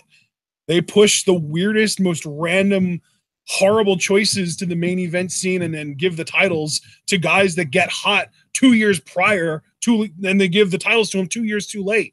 Like with Dalton Castle. Dalton Castle to me should have been Ring of Honor champion like 2015, 2016. They didn't give him the title until December of 2017. Yeah, I'm glad Dalton's finally getting his moment in the sun, but you got to capitalize when they're hot, man. I know. Yeah, that's what I'm saying. Like, that's just some old bullshit to me. That's like with NXT. Like if NXT in like, I don't know, December of 2018 decides, oh, let's put the title on Roderick Strong a year and a half after he was hot enough to put the title on him. Yeah, exactly. Hell, it wouldn't surprise me if Roderick Strong got called up to the main roster by the end of 2018. Yeah, really. I think he'd be a good fit by then. So we'll have to see what they do. Oh, is DX going to be in the Manhattan Center? That would help quite a bit. Yeah, we'll have to see. Let's see. We got any more chat reactions? DX in Manhattan Center. That's what Super Blue's saying. So yeah, we'll see. Of course. Oh my God. If DX really is the Manhattan Center, that would be hilarious. Just because that's WWE literally saying all that money you paid for those tickets, it's totally worth it because you get to see Triple H again. Yeah. I am the draw. It's like Triple H and The Undertaker are the only reasons that those people had to pay as much money as they did, because WWE just put so much value on their names. Even though if you really look at the numbers, neither one of them has ever been a draw in their entire careers. Yeah. But of course, with those egos involved, you try telling them that. Of course, The Undertaker is a locker room leader. Triple H is the greatest wrestler of all time. Just ask Vince McMahon. Yeah. Because Vince is totally qualified to say he was the greatest wrestler ever. So, they got it. Oh, God. Lester Holt inside North Korea. God damn, that man's going deep in the trenches. And we back here? Yeah, we're back. Dominic Adams. I kind of hope DX is in Barclays so that I can revel in the people's utter misery. The Schadenfreude, though. Dominic Adams, you and I need to hang out more. We need to talk about some stuff. How they showed CM Punk in his pipe bomb, Kurt Angle with his milk truck. Like, hey, $1 billion princess has become the Dairy Queen. Yeah. That line, no, I love you, JR. I just wish you gave a single shit about your current job with New Japan. Oh, we are at the Barclay or at the Manhattan Center. Are we gonna get a break it down? Yep. Lights out. Are you ready? Yes. There you go, dude. What do you think? Are you still there, John? Oh shit. Guys, I can't hear John. I'm assuming you can if I can't. Hopefully he fixes whatever's going on with his mic as soon as possible. John, I think you know if you have problems with your mic, how to fix them. And if you don't know how to fix them, then maybe just leave the call and re-enter via the link on Facebook Messenger, I guess. I don't know. But yeah, guys, we are getting D-Generation X. Triple H and Shawn Michaels are already out. I'm assuming the New Age Outlaws are going to have a separate entrance, but I'm not entirely sure on that. And yeah, this is kind of awkward because John's not able to be heard right now. I'm not really sure what's going on with him, if his headset fell off or if he had an internet issue or something like that. I'm not sure. Hopefully he gets that fixed as soon as possible. But we do have Triple H and Shawn Michaels, and they do have their goddamn glow sticks from the 09 run. The arena is pitch black. So really, I mean, I say we've got Shawn Michaels and Triple H, but I can only really tell that we've got Triple H. The other silhouette could be Waltman for all I know. I definitely see Triple H though. He's just tossing these glow sticks out. Of course, he's going to do the water spit here. And it is Shawn Michaels, by the way. the lights just came on so I can actually see Sean. And yeah, John, I don't know if you can hear me, but I'm going to actually type a message to John here.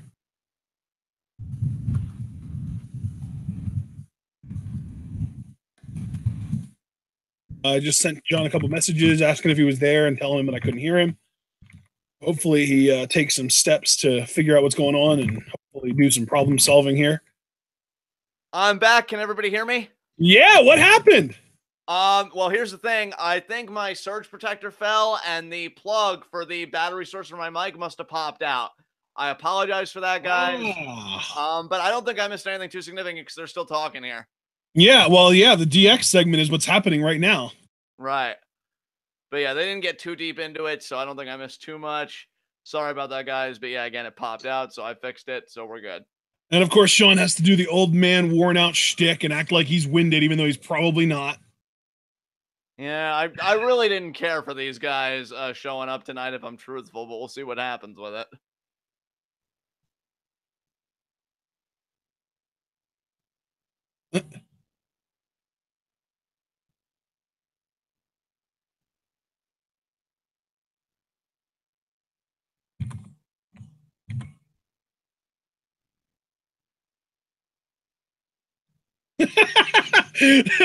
Gotta keep it PG, boys. Oh my god. This crowd still seems restless to me.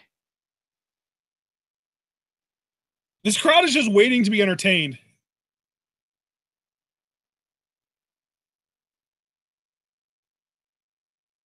Oh man, Sean's like, I used to lead this group and now it's not fun anymore.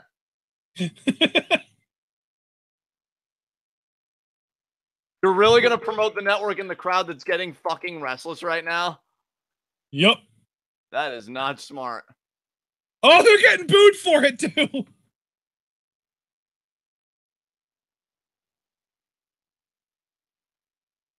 They were waiting for somebody to pander to them. Yeah. This is where it all started and we don't give a fuck about you tonight. It's about time they got acknowledged for something. I know, right?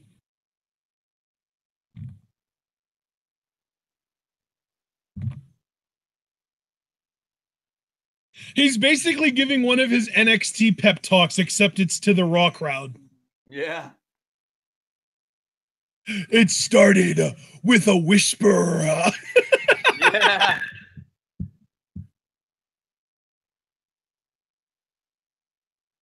Oh, man.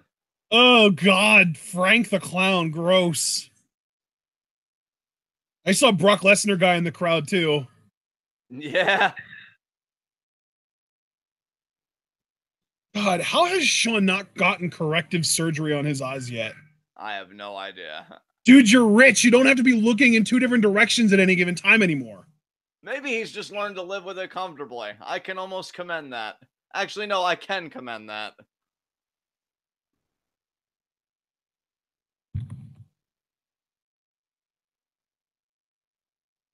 Except we can't do that now, so thanks for taking that trip down to memory lane with us. Yeah.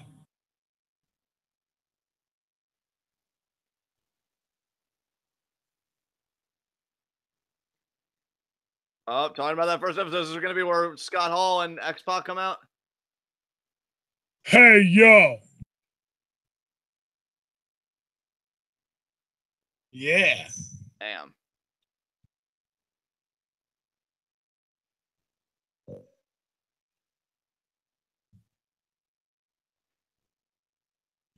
You know, it's crazy to think about, but the only guy that I can remember that was ever in DX that's now not alive anymore is Rick Rude. And he was the founding member of DX.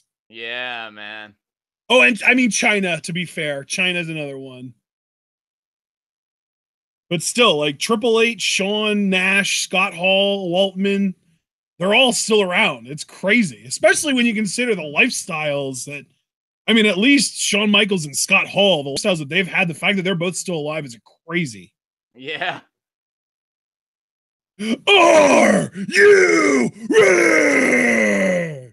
Yeah.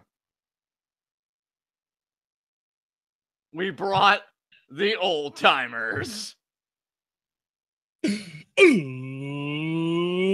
get ready, sugar. Oh, they're the New Age Outlaws. Oh man, Brian James got to leave his desk job on SmackDown to show up for one episode of Raw. Yeah, I feel so alive.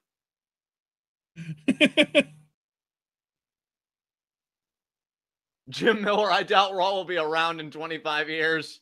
Yeah, it will. Let's go.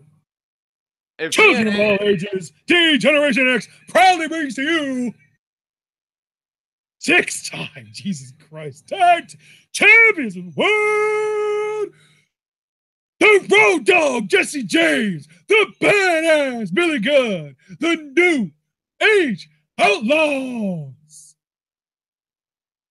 Is Triple H going to do his thing now? Oh. And now is this going to be Waltman? Yeah, Waltman, and then maybe even Hall.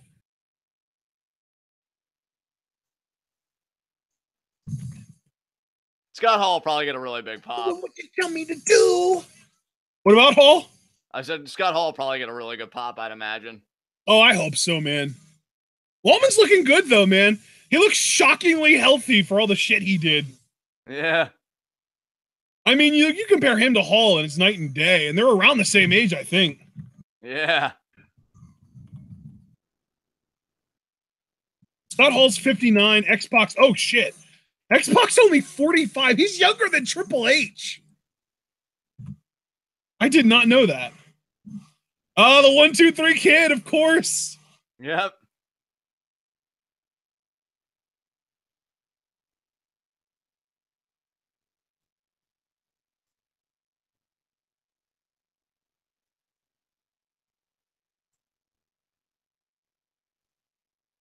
This is going to be Hall. Yeah. Yeah. Hey, Chico.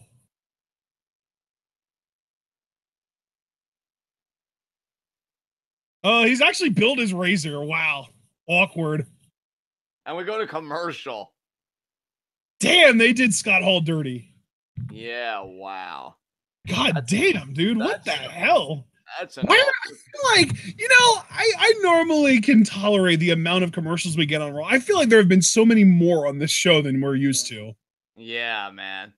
But maybe it's because we're only actively engaging this Raw. It's been a while since we've interacted with the Raw product, like in a TwitWow capacity. Yeah, that's true. And it's like, if there were this many volumes of commercials, you and I probably wouldn't even give a shit because we don't really register Raw half the time these days.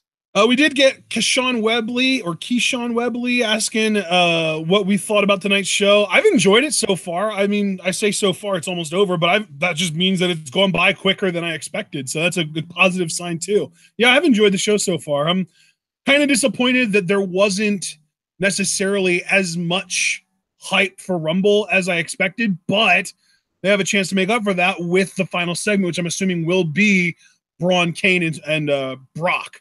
Yeah. Yeah, I have to agree with Ashton, guys. I've felt like the show's been fine.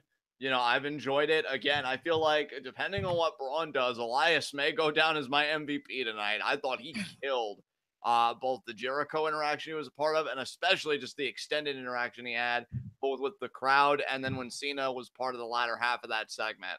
Elias is really coming into his own. It may be a really good 2018 for him because we're almost done the first month of it here in January, and already we can see that he's in a Cena program. If that's going to be how it starts, I'm really hoping he keeps up that momentum because Elias is somebody I'm really excited about. And to answer you, Dominique Adams, the Revival has not appeared tonight, not yet at least. I'm expecting them to. And in response to PW Gregory, Hall wasn't even in DX, and X-Pac actually addressed that. He said, I know this is a DX reunion, but we can't have a 25th anniversary of Raw without this guy. And then he pointed, and that was when Hall came out. So it's not like they didn't address that Hall wasn't in DX. Yeah, Keyshawn Webley said, "Is it me or is the Rumble going to be extra long as there isn't that many matches?" See, I disagree. I feel like the Rumble card's more stacked this year than it is in previous. Yeah, like there are like 5 or 6 matches when I feel like normally there are only 4. And I'm gonna be honest, and maybe it's because I still haven't fully gotten over the quote unquote diva years of the company. I could see the women's Rumble going by very quickly. Like, well, I mean, if you look at last year's the Royal Rumble show last year, we had 2 20+ matches, 2 14, 13, 14. Oh my God, let me speak. yeah, Let me just run down the match time for every non-Royal Rumble match last year. 13 minutes 5 seconds, 22 minutes 55 seconds, 14 minutes even, and 24 minutes 10 seconds. So really, that's 4 matches, and then the Royal Rumble went for an hour 2. The year before that, it was kind of a similar setup. We had 4 non-Royal Rumble matches. The Rumble itself went for an hour. The only difference is the other matches that weren't the Rumble were a little shorter because it was 21, 11, 11, 12 as far as minutes go. So in general, it seems like we can fit 4 matches that aren't the Rumble plus the Rumble on the card. This year, though, we've got 4 non-Rumble matches scheduled to happen. We've got Lesnar, Strowman, Kane, Styles versus Owens and Zayn, Rollins and Jordan versus Cesaro and Sheamus, and the Usos versus Gable and Benjamin, all scheduled to happen. And then we also have not just the men's Royal Rumble, we've also got the women's Royal Rumble happening this year. This card is absolutely loaded. yeah, I agree with you, man. Absolutely. And oh, and I missed the hey yo.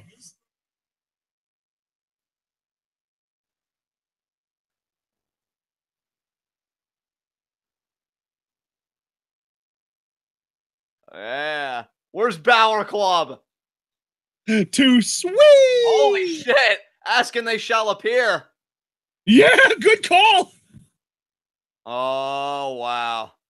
Too sweet. So I guess Revival won't be on this show. Maybe they'll address it next week and say we weren't there out of protest. Because we don't care the past. Because we're the future. Oh God, this is absolutely insane. Like you talk to any New Japan fan 4 or 5 years ago, and you say, "Hey, man, the 3rd or 4th Raw of 2018 is going to feature a face-off between Prince Devitt, Carl Anderson, and Doc Gallows, and the entirety of the living people left in D-Generation X plus Scott Hall." Like, slap in the face moment if I've ever heard one. Balor Club and DX. Unbelievable. Balor looks so happy. He always does when he's hanging with his boys, man. It's a beautiful thing, man.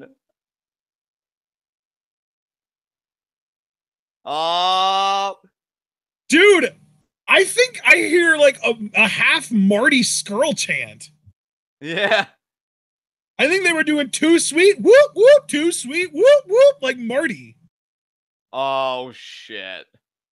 We were almost there. Here we go. It's happening.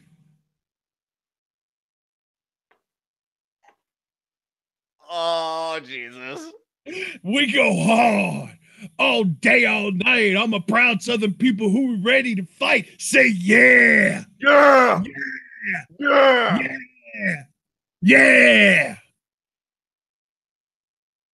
Oh, man. This is great. Although we are about to get 11 people in the ring at this point. Yeah. Oh, man. Why is Mike Chioda in the ring? A match ain't about to happen, is it, between Balor Club and the Revival? I mean, maybe. It seems like it, yeah. Because Gallows just took his shirt off. Holy shit. What? Oh, okay. Okay. Oh, they're chopping him. Yeah. Assault him. Oh, Jesus. They got rid of Gallows and they're just beating the hell out of Anderson. And Mike Chioda, in his old school early 90s Raw referee attire, is just backing him off and trying to make sure that Anderson can still go. There's the bell. There's the lariat from Dash Wilder. He's got Anderson up. He makes the tag. I feel like, I don't know what the crowd's chanting. I think the crowd is chanting Mike Chioda. That's amazing. Wow, they are just so fed up. I mean, at least they're finally getting some wrestling and they're getting the revival. I'm actually kind of jealous, but yeah, I don't see them winning here, which I guess if they had to lose to anybody, Gallows and Anderson as part of the Balor Club is a credible team to lose to, so. Well, and especially because rumor has it Gallows and Anderson are going to be Raw Tag Champions going into Mania this year. Right. God, it'd be great if they lost those titles to the Revival. Oh, there's the tag back to Wilder. Oh, he just runs Anderson's face into Wilder's knee. What an uppercut. These guys are so good. Yeah, the European goes down into a side headlock. Not a great idea given how hostile the crowd is right now. Yeah. Oh, wow. Sternum first to the top turnbuckle there. Oh, God. That looks so painful every time. Oh, but Scott Dawson, though, right back to it. Beautiful. Oh, got pushed off. Nice jumping calf kick there by Anderson. Anderson is weirdly small in the WWE. Like, when he's in New Japan, he's a heavyweight. He's one of the bigger guys. In WWE, he just feels like a smaller guy. Yeah. Meanwhile, Gallows straight up was fake Kane at one point, so he's just a giant human being. Oh, Dawson. He goes down. Oh, another kick there. Boot there to Dawson. Yeah, kick there to Wilder. Yeah, they're gonna lose right here. Tag in, and yeah, I think you're right. Magic Killer. 2. There it is. Damn. Well, I mean, I expected a loss. It's just, they came back, they squashed the locals, and then they had like a great promo. Just, I fucking hate shows like this, but it's fine because at least they lost a standard tag match. JR said Revival's no joke, so they were as protected as they could be. It's whatever. Cody, what a trash match. Yeah, you really can't expect much. Oh, Scott Dawson, what are you doing? Scott Dawson. The 9-man too sweet. Oh, Dawson, what? What are you doing with Scott Hall, man? Oh, he just throws the... Dawson sold the shit out of it, too. X Factor! Scott Dawson's still up. Oh, the snap jab, the shake, rattle, and roll from the Road Dogg. Here we go. He can still move a little bit. Damn, and... Famous sir there. We know Billy Gunn's still in wrestling shape. He was just in an Intercontinental title match against Tanahashi in July last year. Oh, super kick. Oh, Triple H with the pedigree. And he's kind of doing it in the corners. Balor going to go to the top rope for a coup de grace. Nah. Or maybe he might. Dude, how do you always predict the randomest shit perfectly? Yeah, well, that's what I'm here for. Oh, yeah, it's happening. It's happening. Yep. Like Balor wasn't going to get in on this shit. Get the fuck out of here. I love it. Look at Sean trotting around like a little boy. Oh! Terrible camera work, WWE. Thanks a ton. Yeah. How did we get everything but a Razor's Edge? I'm so disappointed. Because he's old. Suck it! Old school forever. Oh, man. Poor Revival. Oh, my God. People are so down on this show. It's kind of hilarious. I feel like the roles have reversed. And now we're back. Yeah, we're back now, and we're going to get Kurt Angle's coming out, okay? Because we're doing the shit that actually matters, folks. Hope you enjoyed your little trash. Oh, and he's got all kinds of security. Oh, no, he's got the APA and Regal. I didn't see who was behind Regal, though. Didn't even know that Regal was a part. What the fuck? Oh, there's APA. Regal. It's Bischoff. It's Bischoff. Okay. Yeah. I'm like, if you're expecting these people to stop Braun Strowman, Lesnar, and Kane, you're really, really deluded. Why is Goldust? Oh, there's Kurt Hawkins, too. I guess we're just bringing out everyone that they have available on hand. Oh, God. That still won't save you. We're gonna get a lumberjack contract signing. More bodies for the graveyard, as far as I'm concerned. Literally, in the case of some of these guys. Oh, here comes New Day and the Usos. Miz Taraj with wait, I didn't see who the long-haired guy was behind the Miz Taraj. I didn't catch that either. It might have been Elias. Yeah, it was. Elias. They took out Cena earlier. He's feeling himself. And of course, Cena is one of the only people not out here right now. He's still recovering. Well, or he's just too big of a deal for this shit. Yeah. It's like, all right, I'm out. Back to doing my movies. I think someone has a sign right now that says Sheamus is daddy. Ella, is that you? Right? That's like that woman at that one NXT show that held the sign that said face fuck me, Finn. Oh my god. Do you not remember that? No, but man, that's crazy. See, I like Jacob Dubb's idea here that the this little group of the Balor Club and the NWO and Scott Hall would be called the Bullet Click. Control the politics forever. That's one thing I refuse to believe Balor is even capable of doing that at this point, much less. He seems like such a sweetheart. I want to believe. Well, not only that, but apparently he's in the doghouse for not going on 205 Live for a program or two. Oh, yeah, right. He's like, I'm not going to be a part of your piss-ass division. He knows his worth, damn it. Dude, and like, that's the thing. If you... By the way, I just want to point out before you finish, it's 11:05 and we are still getting commercials. Yeah. No, I just wanted to say that if you go to the doghouse for genuinely knowing your worth, not overestimating yourself and thinking you're too good, but like knowing like I'm Finn fucking Balor. I'm not going to 205 Live. You know what? I will comfortably stay in that doghouse. Feels nice and cozy in there. You know why? Because I'm sleeping on a mattress made out of my self-respect. Oh my god. That brings a whole new meaning to the phrase, you made your bed, now lie in it. Yeah. Oh god. Oh.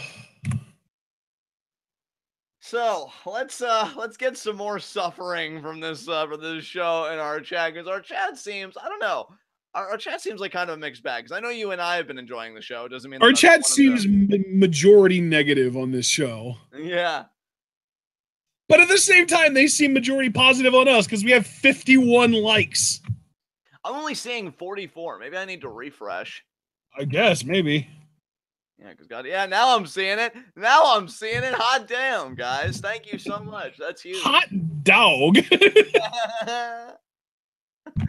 Dominique Adams, these commercials are triggering the hell out of me at this point. Did you see Dominique's prior post about how we're going to get a lot of heart attacks from the poor legends once they get those hands from Braun? I know, right? Like... Brock may have once told Hogan, party's over, Grandpa, but it still doesn't beat when Strowman picked up a nearly unconscious Big Show and said, time to take you out to pasture, old man, and just slammed it off the cable.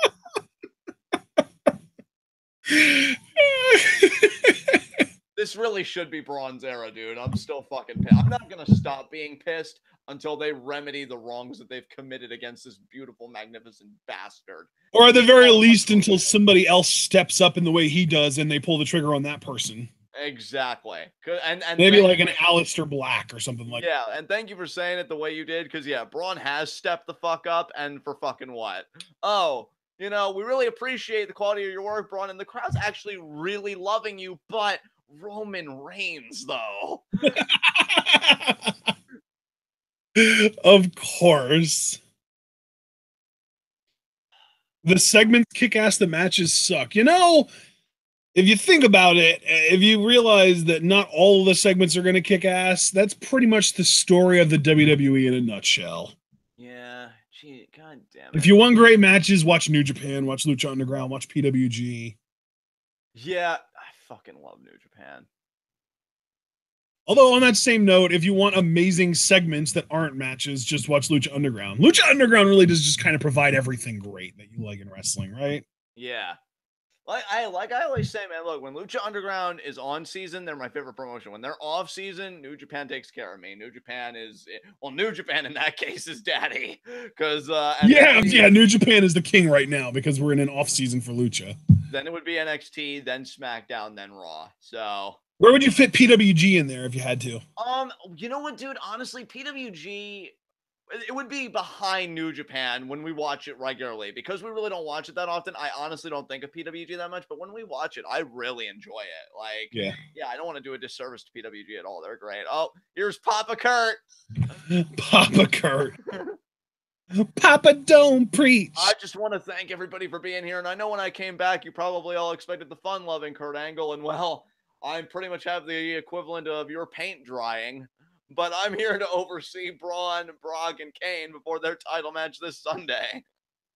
This fool is going to bring out all 3 members of the Triple Threat and not expect the shit to hit the fan.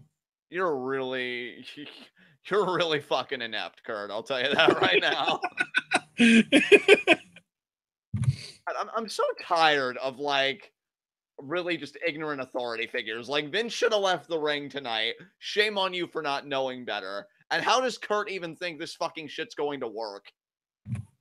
Like, humor me, Kurt. What did you think was going to happen? Well, if I ask really nicely and I remind them that I'm an Olympic gold medalist with a broken freaking neck, then maybe they'll listen to me. Yeah, good luck with that. I love that the New Day just back away from Braun as soon as he looks at them. Yeah. Because they know they don't want to fuck with that shit. Like, they're smart. And of course, out comes Kane next, and Braun literally looks like a dog about to get fed. Yeah. Braun is just pacing, and already we've got like a half a dozen people in the ring, maybe even a dozen, just trying to stop Braun from charging after Kane. And, yeah. Oh my god.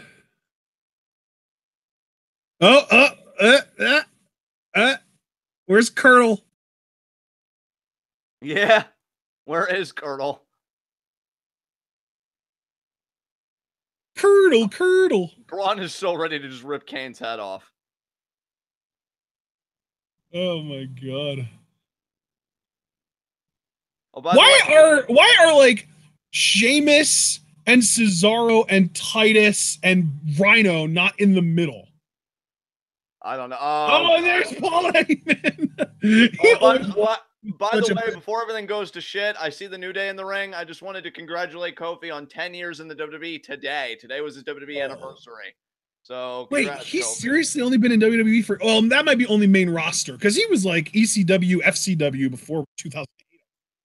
Well, yeah, I mean, he said January 22nd, 2008, he became a pro wrestler. Or he officially became a WWE superstar in 2008. Oh, yeah, that's probably what it was then. Because he's been wrestling since 2006. Right. And he started wrestling on ECW in 2007. Oh, boy. Oh, Jesus. I wonder how crazy this fight's going to get to send us home.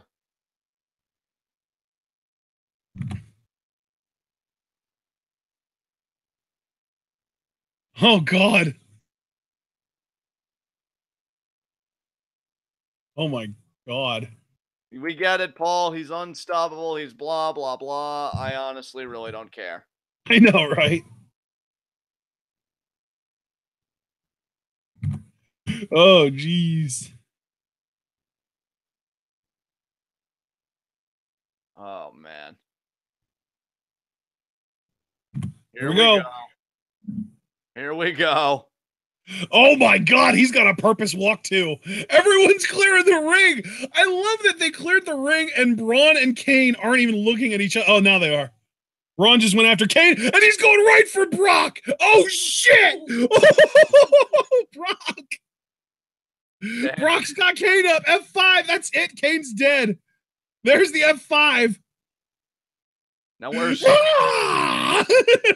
Pterodactyl scream. Oh, God. Nope. Braun's not going to let him get a suplex that easily. Yes. Brock is catching these hands. Yeah. Yes, Strowman. Yes.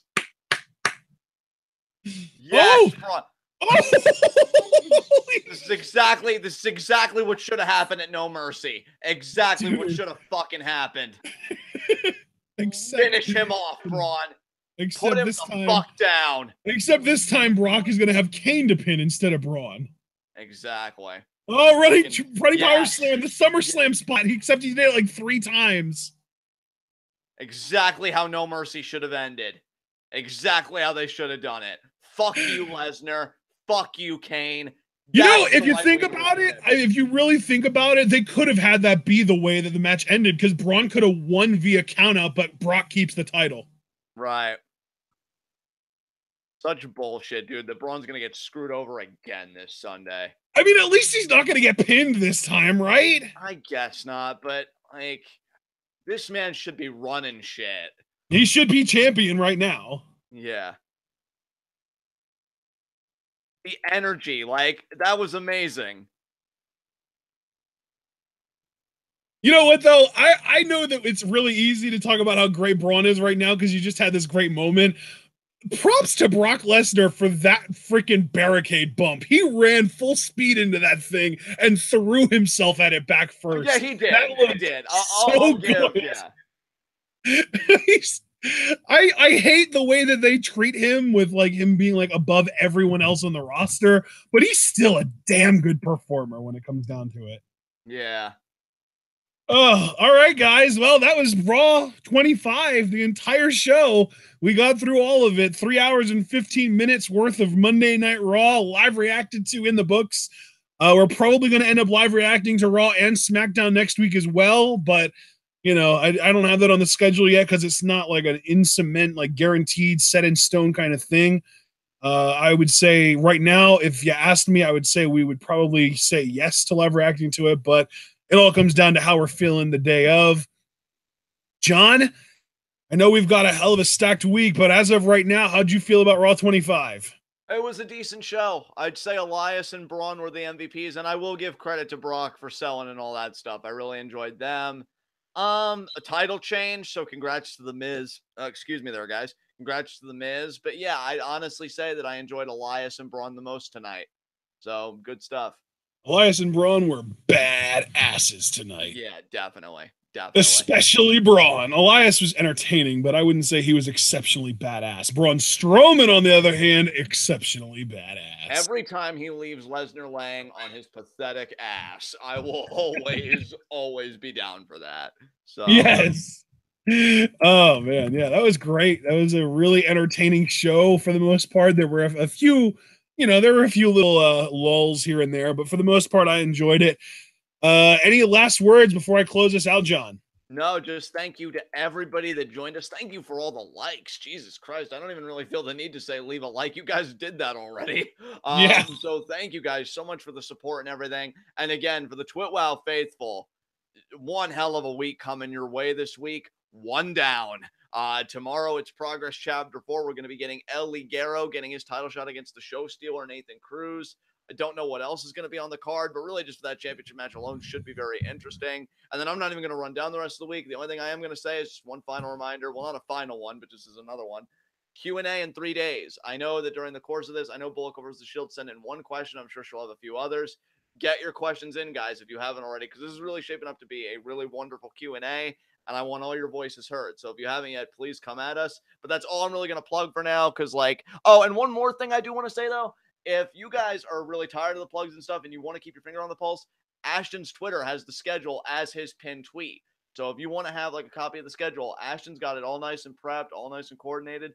It's right there. Just go to his Twitter. It's the pinned tweet, and you can follow along with all the commentaries we're doing this week because, spoiler alert, it's a fucking lot. So thank you guys again for joining us, but I'm going to hand it over to Ashton. Bro, take us home. We've got one live reaction tomorrow. We've got 2 commentaries on Wednesday. We've got 2 long commentaries. Well, 1 preview predictions and 1 long-ass Q&A, as they always are. On Thursday, we have a preview predictions Friday and then live reactions on Saturday, Sunday, and most likely Monday and Tuesday as well. It is looking like an absolutely loaded week. And not only that, but we've also got potentially New Japan live reactions on Monday and then Thursday. So, guys, and then, of course, we've got live reactions to Cliff's live reaction requests on next Friday, not this coming Friday, but the following February 2nd. So, yeah, if you do want to keep up with us, like John said, check out the pinned tweet on my Twitter profile. Links to both John and my Twitter profiles are in the description. So if you want to check out the Twitwell schedule, that's on my Twitter. If you want to ask Q&A questions, that's on John's Twitter. You can check out both of them. Follow us both is probably a good idea. Check out the Facebook page, check out the subreddit. And of course, if you would like to support us, you can do so by either buying our merch on Teespring, which is also a link in the description, or donating to our Patreon. $3 a month gets you access to the official Twitwell Patreon Discord. And it also allows you to, over time, request live reaction videos or live reaction and reviews to a wrestling show of your choosing. And you'll also keep us continuing to do Progress live reactions every month. Something that we would like to continue until we're caught up. It would be pretty glorious. And of course, we will see you guys tomorrow afternoon at 3 p.m. Eastern Time, 8 p.m. British Standard Time for our live reactions to Progress Chapter 4, The Ballad of El Ligero. Only thing that I have left to tell you guys to do is to stay tuned.